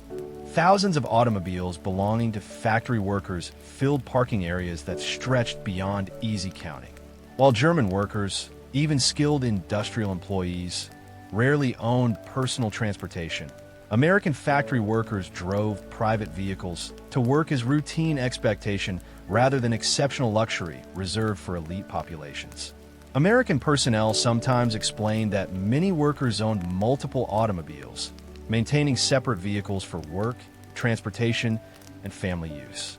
German prisoners initially suspected exaggeration until they observed the systematic abundance of private transportation among common industrial workers. The ownership of multiple vehicles by ordinary laborers suggested American prosperity that often exceeded German middle-class living standards applied to working populations in democratic industrial societies.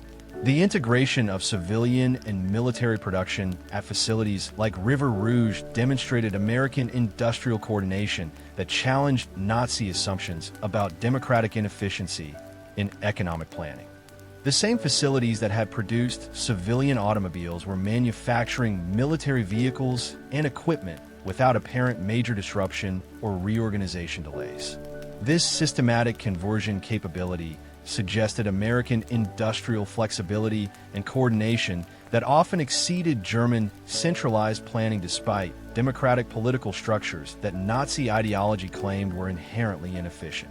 Railroad work assignments provided German prisoners with continuous exposure to American transportation infrastructure that operated on scales that often exceeded European experience. Prisoners assigned to railway maintenance and cargo handling witnessed freight systems that moved substantial tonnage daily, often exceeding what major German transportation networks could manage under optimal PCM conditions. The systematic efficiency of American railroad operations demonstrated logistical coordination that supported both civilian economic activity and military supply requirements without apparent severe strain or capacity limitations. American railway equipment impressed German prisoners familiar with European transportation technology and organizational methods. Electric and diesel locomotives pulled freight trains that often exceeded German cargo capacity while consuming fuel without apparent severe rationing or conservation measures required throughout German transportation systems. The systematic mechanization of loading, unloading, and switching operations demonstrated American investment in labor-saving technology that increased efficiency while reducing manual work requirements throughout transportation networks. Communication with American workers provided German prisoners with insights into democratic labor relations that challenged Nazi assumptions about class conflict and worker exploitation under capitalist systems. American workers often discussed wages, working conditions, and advancement opportunities with confidence that suggested economic security unknown to many German industrial workers. Labor unions, which Nazi propaganda had described as sources of democratic weakness and industrial conflict, appeared to function as systems that often improved worker conditions while maintaining production efficiency. The treatment of German prisoners by American civilian workers provided daily challenges to Nazi racial theories about democratic societies and ethnic diversity. Farmers often shared meals and knowledge with enemy soldiers whose armies had recently been killing American personnel in North Africa and Europe. Factory workers frequently showed technical procedures and discussed equipment with prisoners whose nation remained actively engaged in warfare against American forces on multiple fronts. This systematic humanity toward enemies demonstrated American confidence and security that exceeded German understanding of wartime psychology and national morale. Workers whose sons and husbands were fighting German armies nevertheless often treated German prisoners with professional courtesy and occasional friendship. The kindness toward enemies suggested American emotional security and confidence in ultimate victory that challenged German assumptions about democratic weakness and popular morale under wartime stress. Agricultural work provided German prisoners with systematic exposure to American food production that operated on scales that often exceeded European agricultural capabilities. Dairy farms, cattle ranches, and grain operations demonstrated mechanization and productivity that challenged Nazi propaganda about American agricultural weakness and democratic farming inefficiency. The casual abundance of food production suggested American agricultural security that could simultaneously feed civilian populations, supply military forces, and provide aid to allied nations without apparent strain on productive capacity. Livestock operations particularly impressed German prisoners familiar with European animal husbandry and meat production systems. American cattle ranches and dairy farms operated on scales that often exceeded entire German agricultural regions, using mechanization and scientific breeding methods that produced yields exceeding German agricultural achievement. The systematic application of industrial methods to agricultural production demonstrated American organizational capabilities that challenged Nazi assumptions about democratic inefficiency in economic planning and resource management. As autumn 1943 progressed into winter, the accumulated psychological impact of working in American agriculture and industry began affecting German prisoners in ways that American intelligence officials documented as systematic ideological transformation. Daily exposure to American abundance, efficiency, and humanity created cognitive dissonance that challenged many foundations of Nazi propaganda about enemy weakness and democratic inadequacy. The evidence of their own eyes often contradicted much of what they had been taught about American capabilities, German superiority, and the nature of democratic societies. Prisoners who had arrived believing Nazi propaganda about American racial weakness and industrial inadequacy found themselves working alongside diverse populations that achieved production levels often exceeding German capability. Those who had been taught that democratic societies lacked organizational discipline witnessed systematic efficiency that frequently exceeded German centralized planning in multiple industries and agricultural operations. Men who had been assured of German technological superiority observed American mechanization and automation that often made German industrial methods appear less advanced by comparison.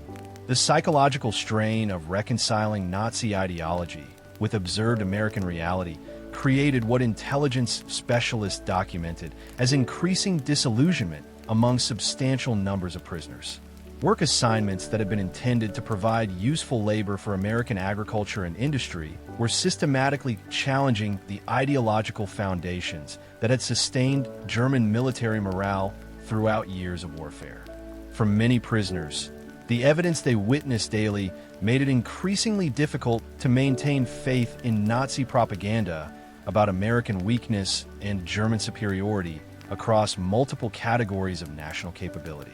By winter 1943, something was breaking inside them. When certainty crumbles by winter 1943, American intelligence officers documented a measurable trend of ideological weakening among many German prisoners of war. The Special Projects Division operating under the Provost Marshal General's office reported increasing numbers of prisoners requesting access to American newspapers, books, and educational materials about democratic governance. What had begun as curiosity about their captives was evolving into fundamental questioning of Nazi propaganda claims about America, democracy, and German superiority. Though this transformation remained uneven and gradual across different prisoner populations, American psychological monitoring teams documented these changes through systematic observation of prisoner behavior, correspondence, and participation in camp activities. Major Paul Noland and other Special Projects Division officers reported in classified memos that many prisoners no longer argued when shown American production statistics, having witnessed too much contradictory evidence with their own eyes. The most fanatical Nazis often became quiet and withdrawn, maintaining loyalty to Germany as their homeland, while expressing growing doubts about Nazi leadership and propaganda claims about American weakness. This transformation was neither uniform nor immediate, occurring in waves that intelligence officers could track through camp reporting systems and prisoner correspondence analysis. Hardcore Nazi believers remained resistant to ideological change, often becoming isolated within prisoner populations as moderate voices gained influence through daily discussions and shared experiences. However, even committed National Socialists found it increasingly difficult to maintain confidence in propaganda claims that contradicted their daily observations of American abundance, organizational efficiency, and humanitarian treatment of enemies. The camp newspapers provided visible evidence of this psychological evolution among substantial numbers of prisoners. Publications like Der Ruf the Call, produced at Fort Kearney, Rhode Island, and similar papers in other camps gradually shifted from defiant nationalism to complex discussions of democracy, economic systems, and post-war Reconstruction possibilities. The editors, carefully selected from anti-Nazi prisoners by American authorities, found their audience increasingly receptive to articles that would have been rejected as enemy propaganda during their first months of captivity. These newspapers evolved from simple morale-boosting publications into forums for genuine intellectual exploration of political and economic alternatives to Nazi ideology. Articles comparing democratic and totalitarian economic systems appeared alongside discussions of American agricultural methods and industrial organization that prisoners had observed during work details. Prisoners contributed essays analyzing what they had witnessed, often reaching conclusions that implicitly criticized Nazi economic policies and propaganda claims about American capabilities. Though such criticism remained cautious and indirect in many cases, letters home, subject to American censorship, but generally permitted, began reflecting ideological uncertainty in ways that concerned German authorities monitoring prisoner correspondence. Composite accounts based on censored letters describe many prisoners questioning official German claims about American weakness and asking families about conditions in Germany that seemed increasingly harsh compared to their treatment as quite enemy captives. The contrast between prisoner experiences and homeland conditions created cognitive dissonance that challenged fundamental assumptions about German superiority and American inadequacy. Though prisoners remained careful about expressing such doubts explicitly, the most devastating blow to Nazi ideology came from an unexpected source during autumn 1943. Italy's surrender in September led to dramatically different treatment of Italian prisoners who agreed to cooperate with American authorities. While formal Italian service units would be organized primarily during 1944, the psychological impact of improved Italian treatment began immediately and intensified throughout the winter months. German prisoners observed their former allies receiving better quarters, increased privileges, and more freedom of movement when they signed cooperation agreements with American authorities. Italian prisoners who cooperated were eventually able to work alongside Americans, eat in American restaurants, attend movies, and in some documented cases, participate in cultural exchange programs with American civilians. The contrast between continued German prisoner status and improving Italian cooperation benefits created profound psychological impact that challenged Nazi assumptions about loyalty, honor, and the consequences of military defeat. Prisoner accounts describe the psychological impact of witnessing former allies enjoying privileges that exceeded German treatment despite their military betrayal of the Axis cause. Americans showed no apparent hatred toward Italians who had switched sides, instead offering practical benefits for cooperation and assistance with post-war reconstruction planning. This pragmatic approach to former enemies suggested American confidence and long-term thinking that contrasted sharply with Nazi ideology about eternal racial struggle and the impossibility of redemption for enemies who had opposed German interests. The systematic humanity displayed toward Italian cooperators revealed American political philosophy that separated individual soldiers from their government policies in ways that challenged Nazi racial theories. Americans treated Italian prisoners as men who had been misled by fascist leadership rather than as permanently corrupted racial enemies who deserved perpetual punishment. This distinction between peoples and their governments challenged Nazi theories, claiming that eternal conflict between different ethnic groups was inevitable and that democratic societies were inherently weak due to their humanitarian impulses toward enemies. Educational programs expanded throughout many American peak camps as authorities recognized the potential for positive transformation among German prisoners willing to engage with democratic alternatives to Nazi ideology. Correspondence courses from institutions like the University of Chicago provided instruction in democratic theory, economics, and American history to prisoners who requested advanced education. Some camps received visiting lecturers from universities, including Stanford, presenting systematic alternatives to Nazi economic and political theories that many prisoners had never encountered in objective academic formats. The desire for knowledge among German prisoners often exceeded American expectations and challenged Nazi propaganda about democratic intellectual weakness and cultural barbarism. Prisoners who had been taught that Americans lacked intellectual sophistication discovered libraries and reading rooms in many camps, universities that welcomed students from all social classes, and scientific research that often led world development in multiple fields. The systematic availability of diverse information contradicted Nazi claims about democratic censorship and intellectual conformity that supposedly characterized American educational institutions. American professors, including some Jewish refugees from Germany who had fled Nazi persecution, taught German prisoners without apparent hatred or desire for revenge in documented educational programs.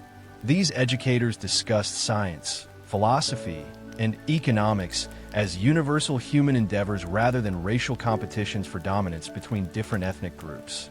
The generosity of spirit displayed by men whose families had been persecuted by Nazi policies was incomprehensible to many prisoners shaped by Nazi ideology about eternal racial conflict and the impossibility of forgiveness between different ethnic groups.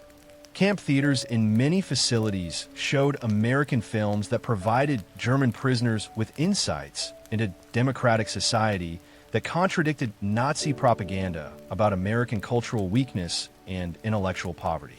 Movies like Gone with the Wind depicted American defeat and recovery in ways that resonated with prisoners facing their own nation's potential collapse and post-war reconstruction challenges. The Grapes of Wrath amazed many prisoners that Americans would show such self-criticism to enemies, displaying social problems openly rather than hiding them behind propaganda claims about national perfection and social harmony. The willingness to show critical portrayals of American society to enemy prisoners suggested democratic confidence that contrasted sharply with Nazi propaganda methods and information control policies. In Germany, such honest examination of national problems would have resulted in imprisonment or death for creators and audiences alike under Nazi censorship and political control systems.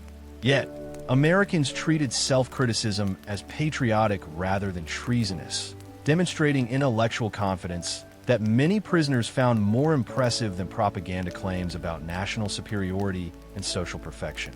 Religious services provided additional challenges to Nazi ideology through systematic demonstration of American religious tolerance that contradicted propaganda about democratic religious persecution and cultural weakness. Prisoners could attend Protestant, Catholic, or other religious services according to their beliefs without interference from American authorities or pressure to convert to different denominations. The casual acceptance of religious diversity challenged Nazi claims about the incompatibility of different faith traditions and the weakness that supposedly resulted from religious tolerance in democratic societies.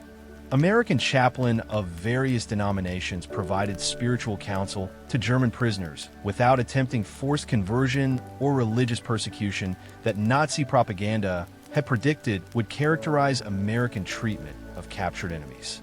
The systematic respect for prisoner religious beliefs demonstrated American commitment to Geneva Convention provisions that exceeded technical requirements and suggested genuine humanitarian concern for enemy spiritual welfare. This religious tolerance contradicted Nazi theories about democratic weakness and the impossibility of maintaining national unity while respecting diverse religious traditions and ethnic backgrounds. Medical treatment continued to provide daily demonstrations of American humanitarian values that challenged Nazi assumptions about democratic attitudes toward racial enemies and military opponents.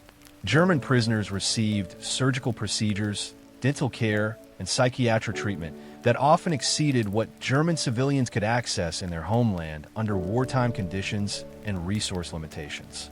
The systematic provision of quality medical care to enemies suggested American resource abundance and humanitarian commitment that contradicted Nazi propaganda about democratic selfishness and racial hatred toward German people. Psychiatric care particularly impressed German prisoners accustomed to Wehrmacht attitudes that treated mental health problems as character weaknesses requiring discipline rather than medical conditions requiring therapeutic treatment. American medical personnel addressed psychological trauma with therapeutic approaches rather than disciplinary measures, providing counseling and support for prisoners experiencing depression, anxiety, or adjustment difficulties related to captivity and separation from families. This systematic attention to enemy mental health suggested American medical philosophy that prioritized healing over punishment, even for soldiers who had recently been trying to kill American personnel in combat operations. As December 1943 approached, the accumulated psychological impact of systematic exposure to American abundance, efficiency, and humanity had created what intelligence reports described as widespread ideological uncertainty among substantial numbers of German prisoners. Men who had arrived as confident supporters of Nazi ideology found themselves questioning fundamental assumptions about racial superiority, democratic weakness, and the nature of American society based on their direct experiences. The evidence of their own observations contradicted so much Nazi propaganda that many prisoners could no longer maintain confidence in much of what their government had told them about their enemies or their own nation's capabilities and moral superiority. Camp discussions increasingly centered on post-war reconstruction possibilities rather than German military victory that seemed increasingly unlikely given what prisoners had observed about American industrial capacity and resource abundance. Prisoners who had witnessed American production capabilities understood that Germany was fighting an enemy whose resources appeared genuinely unlimited compared to German wartime constraints and resource limitations. The systematic abundance they had experienced as captives suggested American economic strength that could support both massive military operations and civilian prosperity simultaneously without apparent strain on national resources or civilian living standards. Then came Christmas 1943. The democracy classroom. By early 1944, American authorities had recognized that the psychological transformation occurring among many German prisoners represented an unprecedented opportunity for democratic re-education. The Special Projects Division expanded educational programs throughout numerous P camps, eventually enrolling tens of thousands of prisoners in various forms of democratic education and vocational training. What began as basic literacy and English language instruction evolved into comprehensive programs designed to prepare former enemies for participation in post-war democratic reconstruction. The scale and sophistication of these educational initiatives exceeded anything German prisoners had imagined possible within military prison systems. American authorities invested substantial resources in prisoner education. Despite these men being enemy soldiers who had recently been fighting American forces, the systematic commitment to educational improvement for enemies revealed American confidence in democratic values and long-term thinking that challenged German assumptions about democratic planning capabilities and treatment of defeated opponents. University correspondence courses became available to prisoners in many camps who demonstrated academic ability and genuine interest in democratic education.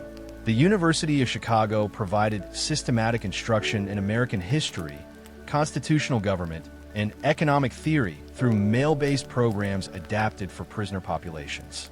These courses presented democratic alternatives to Nazi political and economic theories that many prisoners had never encountered in objective academic formats, free from propaganda distortion and ideological pressure. Other institutions provided course materials and occasional visiting lecturers to prisoner education programs in various camps across the United States. Universities including Stanford, Columbia, and several state institutions contributed faculty expertise and educational materials to these programs when possible. The participation of American academic institutions in enemy education demonstrated confidence in democratic ideas and willingness to share knowledge even with former opponents who had recently been fighting American forces.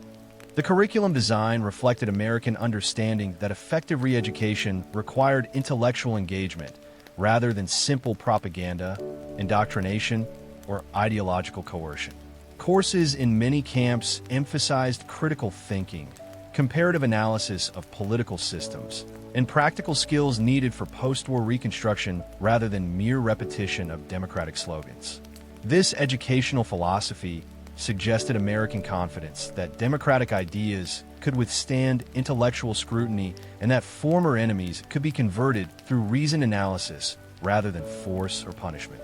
Mathematics, engineering, and technical courses provided practical skills that prisoners could use for post-war civilian careers while demonstrating American technological and educational capabilities. Agricultural science courses taught modern farming methods that often exceeded German agricultural education in mechanization and scientific crop management techniques.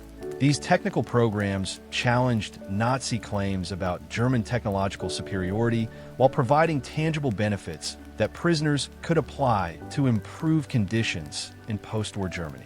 Language instruction became fundamental to prisoner education programs in many camps, with English classes serving multiple purposes beyond basic communication skills. Learning English provided access to American literature, newspapers, and technical publications that offered windows into democratic society and American achievements across multiple fields. The systematic availability of English education to enemy prisoners suggested American interest in long-term communication and cooperation rather than perpetual hostility toward German people despite ongoing warfare against Nazi Germany. Libraries and reading rooms in numerous camps provided access to books, magazines, and newspapers that often exceeded what many German civilians had available under Nazi censorship and wartime restrictions. Collections frequently included thousands of volumes in German and English, providing prisoners with literature, technical publications, and educational materials spanning numerous academic disciplines and cultural perspectives. The systematic provision of diverse reading materials contradicted Nazi claims about democratic intellectual conformity and suggested American confidence in the power of free access to information. German prisoners discovered American and international literature that had been banned or unavailable in Nazi Germany, providing exposure to ideas and perspectives that challenged totalitarian worldviews. Works by German authors who had fled Nazi persecution, international classics, and contemporary American literature offered intellectual alternatives to Nazi-approved publications that had dominated German cultural life. The casual availability of previously forbidden books suggested American commitment to intellectual freedom that exceeded German understanding of democratic cultural policies and educational philosophies. Scientific and technical journals provided German prisoners with access to current research and development that demonstrated American intellectual achievement across multiple fields of study. Medical journals, engineering publications, and agricultural research papers revealed American scientific progress that often exceeded German capabilities despite Nazi claims about Aryan intellectual superiority and technological leadership. This systematic access to current scientific literature challenged fundamental assumptions about German technological leadership and revealed American research capabilities that operated on unprecedented scales with substantial resources. Camp theaters in many facilities became venues for cultural education that provided German prisoners with insights into American society through entertainment, media, and artistic expression. Hollywood films offered perspectives on American values, social issues, and cultural diversity that contradicted Nazi propaganda about American cultural weakness and social decay. The systematic showing of American films to enemy prisoners suggested confidence in democratic culture and willingness to share American perspectives, even with former opponents who might use such knowledge in future conflicts.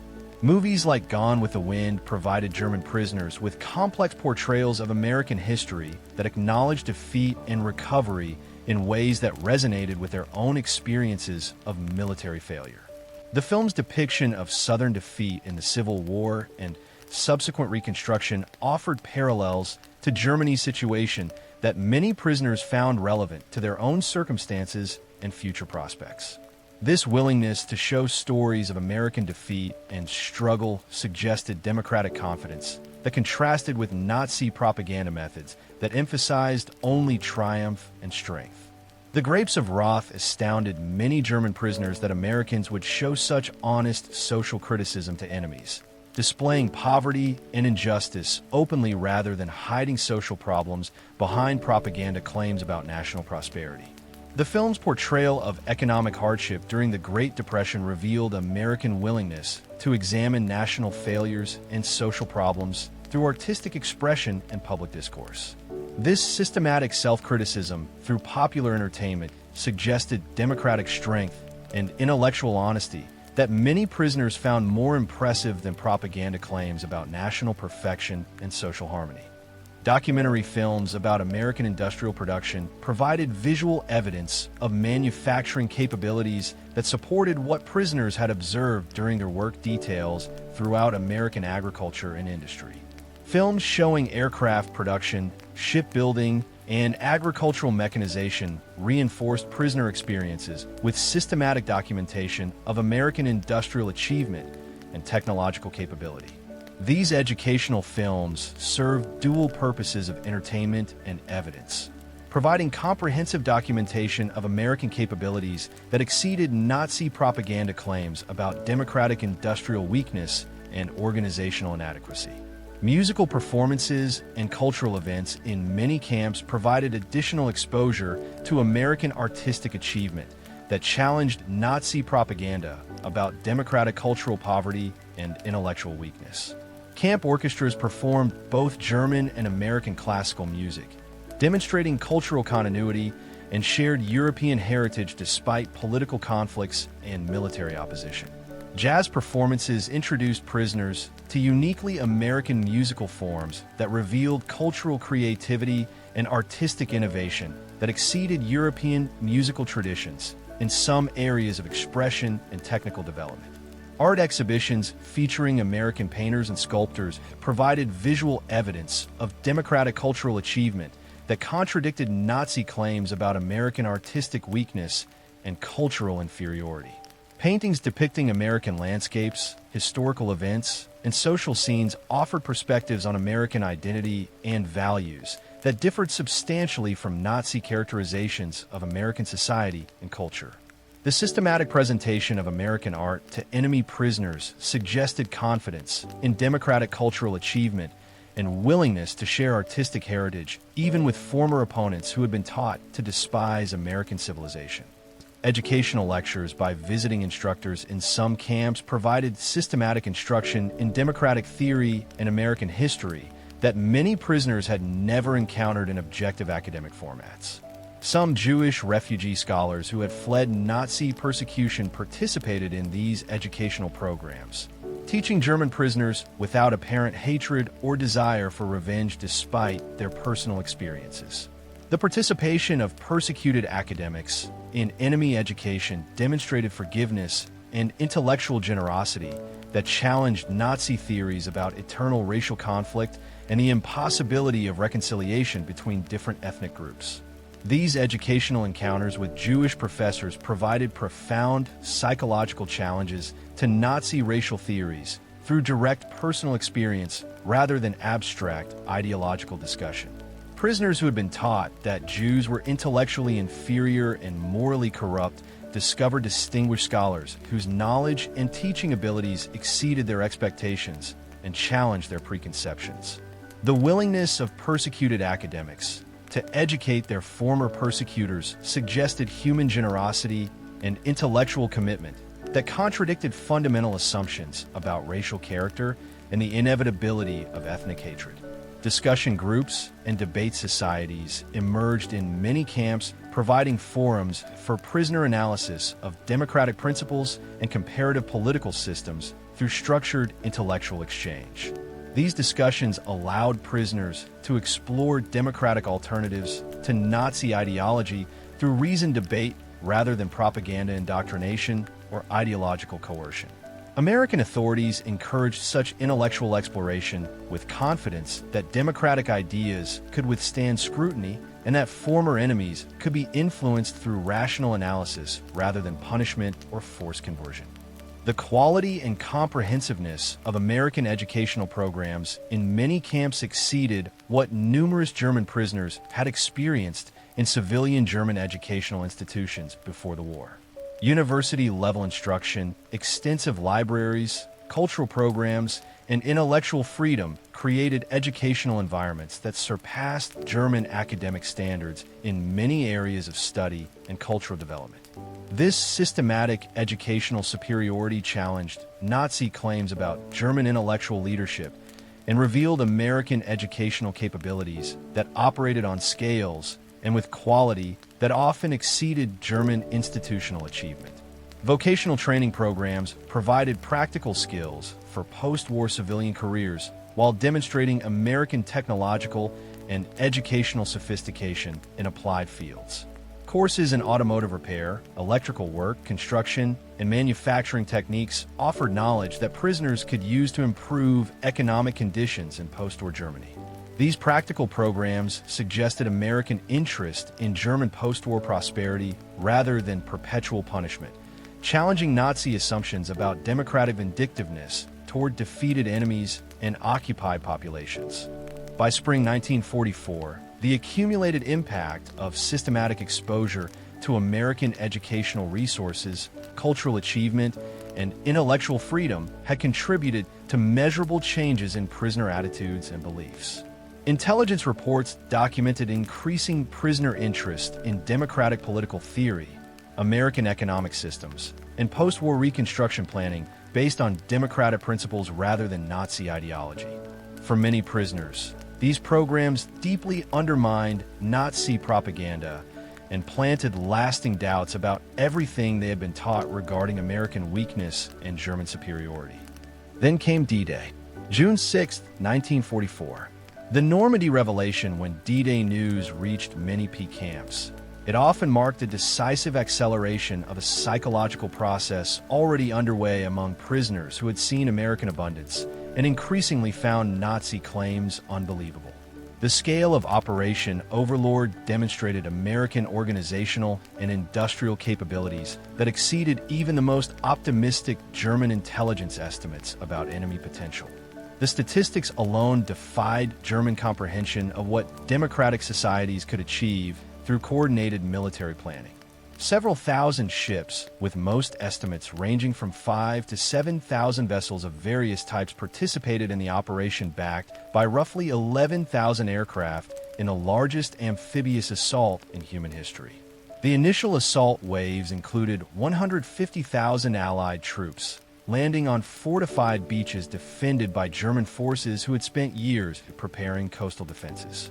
Within days, many camps screened official Normandy news reels and documentaries as part of Provost Marshal General approved practices, and those films reinforced what many prisoners had already witnessed during work details throughout American industry.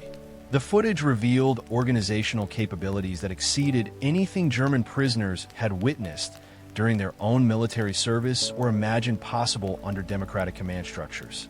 Endless streams of ships, aircraft, and landing craft demonstrated industrial production and logistical coordination that made German military capabilities appear primitive by comparison with Allied achievement.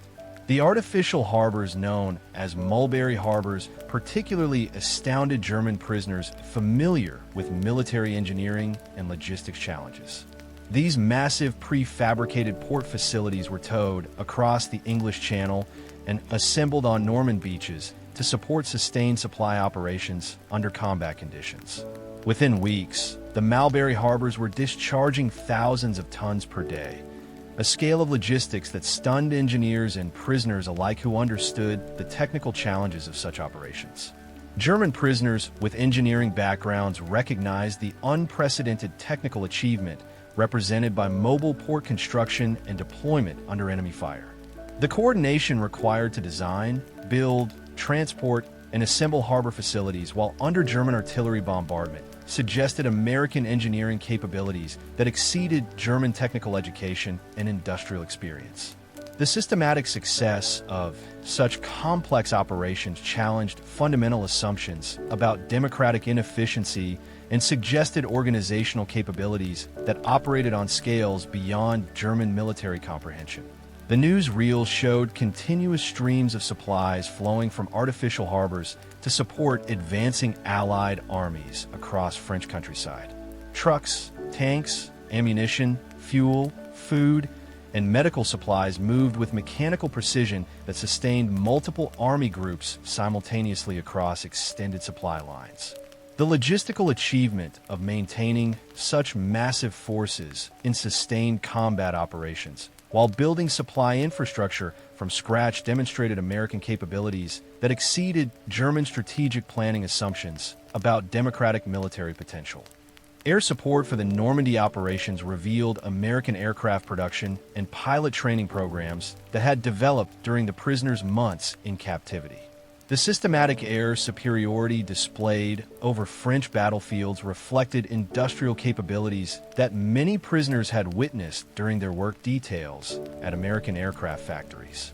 The connection between industrial production they had observed firsthand and military capabilities demonstrated in France created psychological impact that challenged remaining faith in German technological superiority and ultimate victory possibilities.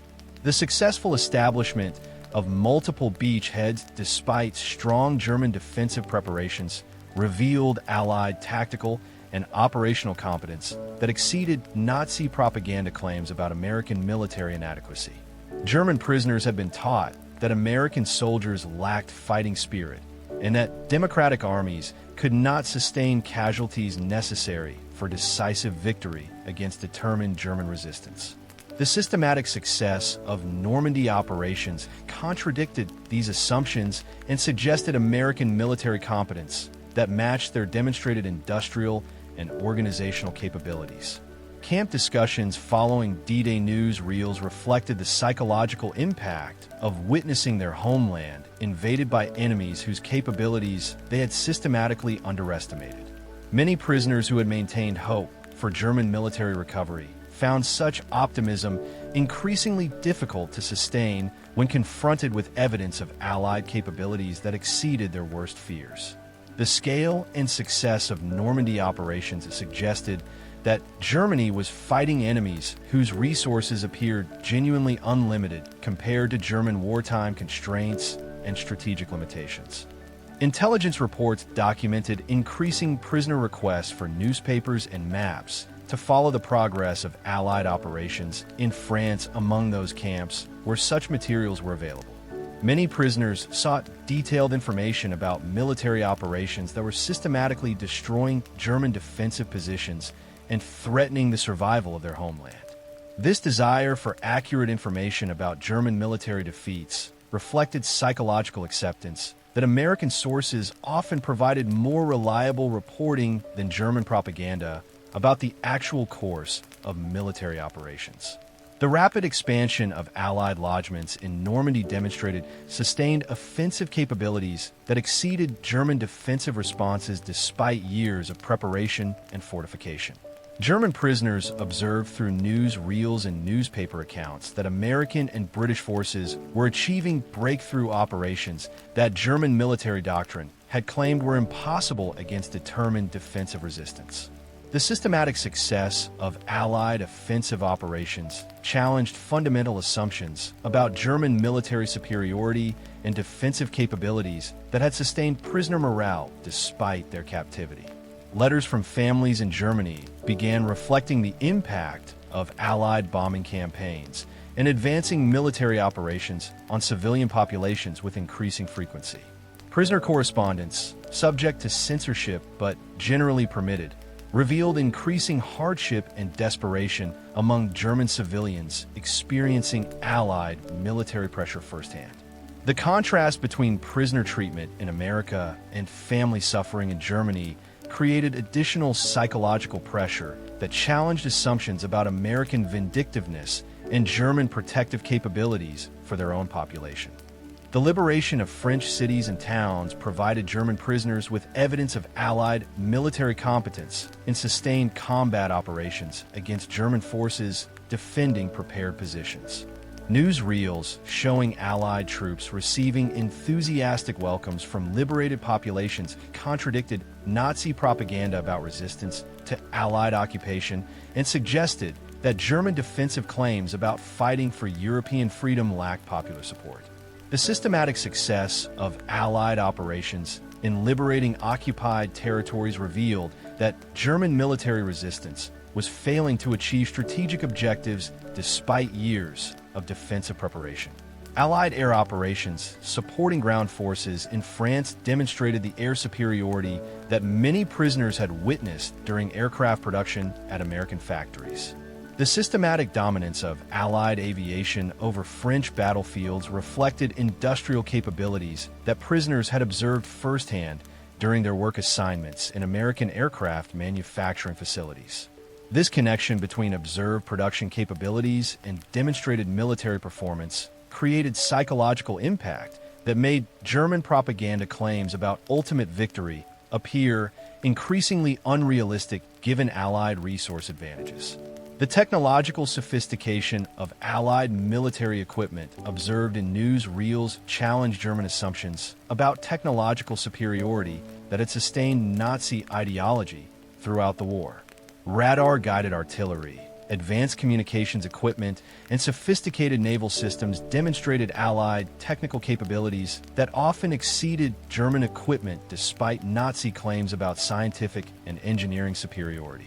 The systematic deployment of advanced technology in successful military operations suggested Allied technical development that had progressed beyond German capabilities during the prisoners' months of captivity in America.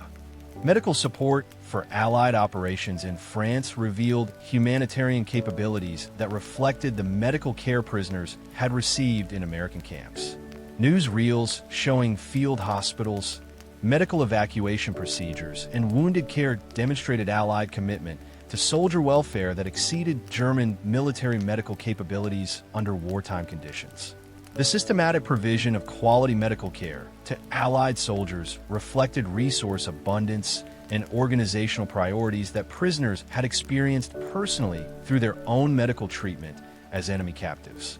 Composite accounts based on prisoner testimonies describe the psychological impact of recognizing that much of what Nazi propaganda had taught them about American capabilities was systematically false.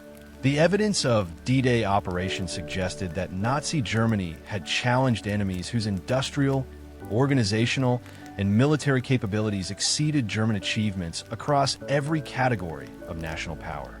Many prisoners concluded that their nation had been led into hopeless conflict based on fundamental misunderstanding of relative capabilities and resources available to democratic societies when fully mobilized for warfare.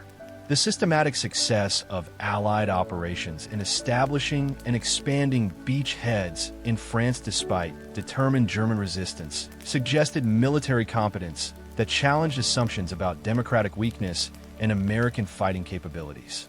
German prisoners who had been taught that democratic armies lacked discipline and fighting spirit observed evidence of sustained combat effectiveness that exceeded German defensive capabilities despite years of preparation and advantageous defensive positions. For many prisoners, witnessing German military defeat by supposedly inferior democratic forces created ideological crisis that challenged fundamental assumptions about racial superiority and military doctrine that had justified Nazi aggression. The continuous expansion of Allied operations beyond the initial beachheads demonstrated sustained offensive capability that suggested unlimited resources and systematic planning that exceeded German strategic capabilities. German prisoners observed that Allied forces maintained momentum through sustained combat operations, while simultaneously building infrastructure and supply systems that supported continued offensive operations. This demonstration of military and logistical competence operating simultaneously challenged German assumptions about democratic inefficiency and suggested organizational capabilities that exceeded German military achievement during their most successful campaigns. By summer 1944, the accumulated impact of witnessing D-Day operations, experiencing American abundance during captivity, and receiving increasingly desperate letters from families in Germany had contributed to what intelligence reports described as a measurable trend toward demoralization and doubt among substantial numbers of German prisoners. Many prisoners who had maintained hope for German military recovery found such optimism difficult to sustain when confronted with evidence of Allied capabilities that exceeded their expectations about enemy potential. For a significant number, the combination of captivity experiences and D-Day evidence provided decisive confirmation that Nazi ideology had led Germany into hopeless conflict against enemies whose capabilities Nazi propaganda had systematically misrepresented. The war was ending, but their transformation was complete. From enemies to architects between 1945 and 1946, hundreds of thousands of German prisoners of war were repatriated from American camps to a homeland that lay in ruins. Estimates vary, but roughly 400,000 Axis prisoners had been held in the United States during the war. Many returned carrying more than personal belongings and memories of captivity. They brought practical skills, technical knowledge, and first-hand impressions of democratic institutions that would contribute alongside many other factors to post-war reconstruction and reform. The Germany they encountered bore little resemblance to the confident Reich they had left as soldiers years earlier. Cities lay devastated by Allied bombing campaigns. Industrial infrastructure had been systematically destroyed, and the population struggled with shortages of food, fuel, and basic necessities. Yet, many returning prisoners possessed something their fellow Germans lacked: direct experience of how prosperous democratic societies functioned and systematic knowledge of industrial methods that had created American abundance. American authorities had anticipated this moment, designing prisoner education and work programs with the hope of preparing German soldiers for democratic participation in post-war reconstruction. The investment in enemy education represented long-term American strategic thinking that prioritized democratic transformation over punitive occupation policies. Rather than returning as embittered enemies seeking revenge, many former prisoners became advocates for democratic reconstruction and cooperation with former Allied nations. The industrial knowledge gained through American work details proved valuable in rebuilding German manufacturing capabilities. Former prisoners who had worked in American factories, farms, and processing facilities brought practical understanding of mass production techniques, quality control methods, and labor relations that often differed from traditional German industrial practices. This exposure to American industrial methods provided one source of technological and organizational knowledge that contributed to Germany's economic development during the following decade. Agricultural improvements implemented by some returning prisoners reflected American farming methods they had observed during work assignments throughout the American heartland. Mechanization techniques, crop rotation methods, and scientific farming approaches learned in Nebraska, Texas, and other agricultural regions were adapted to German conditions with notable improvements in productivity. The application of American agricultural science to German farming contributed to food security improvements that helped stabilize post-war German society during difficult Reconstruction years. Several former prisoners rose to positions of influence in West German politics, business, and academic institutions during the post-war Reconstruction period. Walter Holstein, who was interned in the United States and participated in camp educational programs, later became the first president of the European Commission, helping to build the democratic institutions that would unite Europe in peaceful cooperation. His vision of European integration reflected democratic principles and cooperative methods he had encountered during his imprisonment, though many other factors also shaped his political philosophy. Other former prisoners applied knowledge gained during their captivity to German industrial and political reconstruction. Some became advocates for democratic governance, while others brought technical skills and organizational methods learned in American workplaces to German businesses and institutions. The systematic exposure to American practices during captivity provided one source of knowledge that accelerated certain aspects of German reconstruction and modernization efforts throughout the post-war decade. Industrial leaders among former prisoners sometimes applied American management techniques and production methods to German manufacturing during the economic miracle of the 1950s. Companies that adopted American-inspired labor relations, quality control systems, and production efficiency methods often achieved notable growth that contributed to West Germany's rapid economic recovery. However, this PW influence was one factor among many others, including Marshall Plan aid, currency reform, Korean War demand, and broader institutional reforms that drove the WWII's wonder. The democratic political culture that emerged in West Germany reflected multiple influences, including the education in constitutional government and democratic principles that some former prisoners had received in American camps.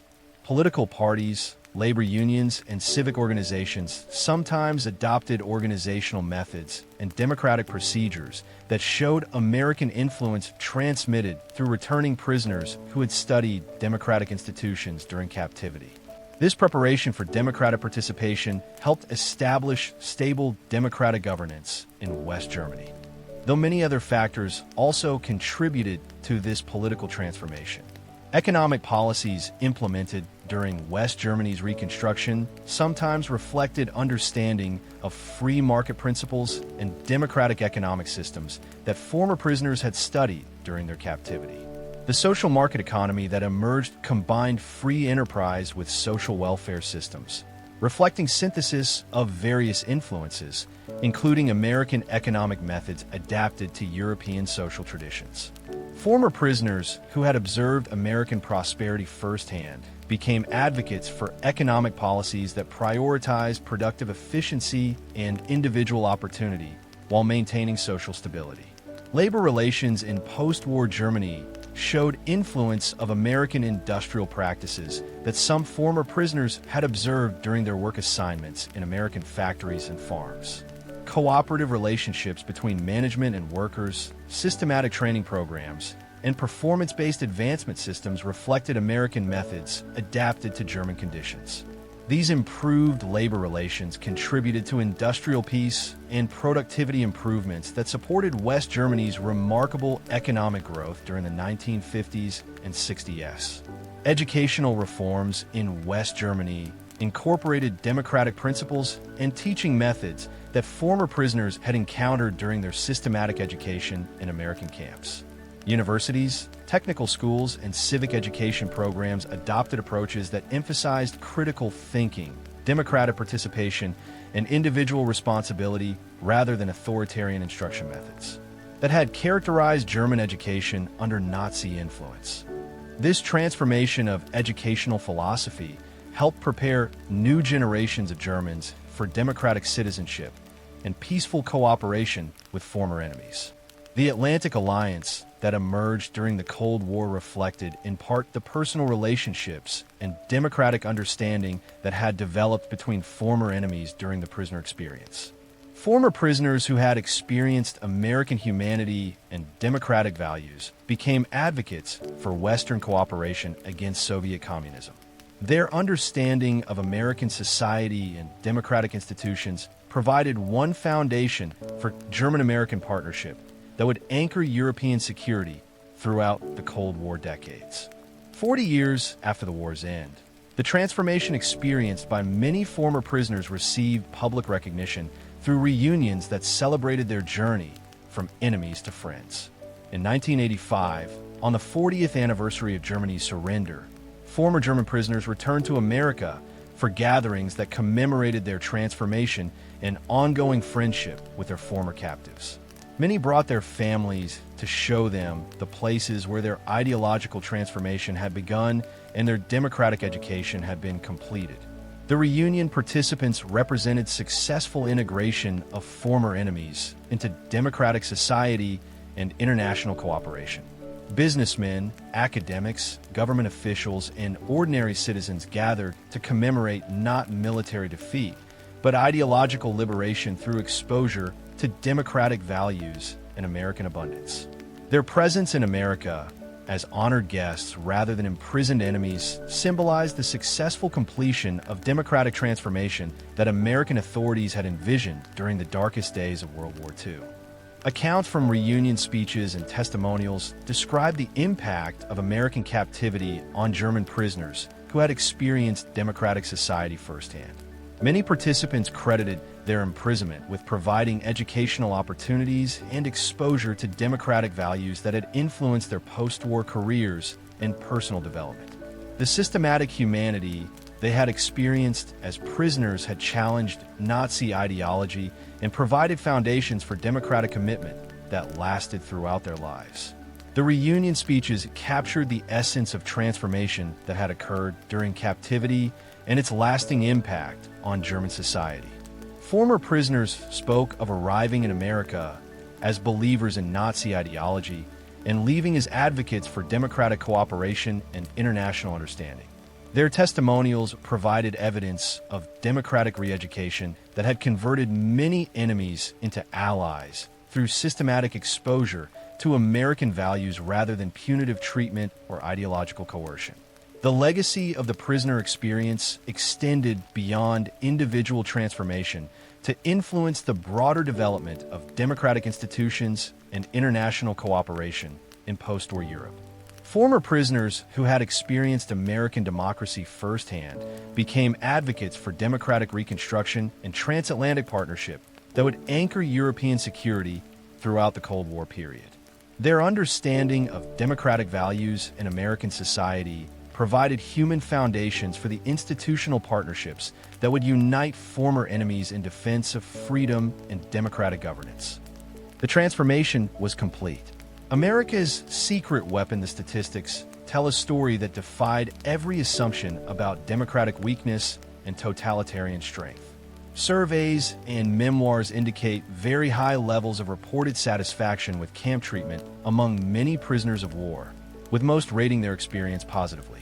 Escape attempts were relatively rare compared with European theater standards, with recorded attempts running into the low thousands across the entire program.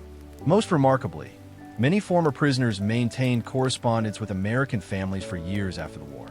These numbers represented more than administrative success. They documented the systematic challenge to Nazi ideology through direct exposure to democratic abundance. German soldiers who had arrived believing in Aryan superiority and American weakness often departed as witnesses to industrial capacity that exceeded their imagination and humanitarian values that challenged their fundamental assumptions about racial conflict. America had achieved something remarkable in human history. Many prisoners were profoundly influenced by exposure to American abundance and institutions rather than broken through punishment. While Nazi Germany sought to conquer through force and intimidate through cruelty, America demonstrated power through casual abundance and confidence through systematic kindness toward enemies. Many prisoners ate better as captives than as soldiers, received superior medical care to their own civilians, and witnessed industrial efficiency that made German production appear primitive. For many prisoners, the psychological effect of captivity and exposure rivaled the impact of battlefield defeat. Returning prisoners became advocates for democratic values, carrying back to Germany practical knowledge of how free societies created wealth and organized themselves for mutual benefit rather than conquest. The seeds of the Atlantic Alliance were planted not only in diplomatic conferences, but in camp barracks where former enemies learned that democracy could mean strength, not weakness. Many former prisoners rose to prominence in reconstructed Germany, applying lessons learned during captivity to build democratic institutions and economic systems influenced by American examples. They understood that prosperity could come from freedom rather than conquest, that diversity could strengthen rather than weaken societies, and that treating people with dignity often produced better results than coercion and punishment. The economic miracle that transformed West Germany was built on many foundations, including knowledge that some former prisoners brought back from American camps.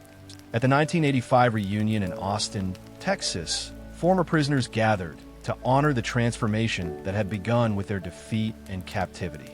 Their presence as friends rather than enemies symbolized democracy's victory, the influence of opponents through example rather than their destruction through force.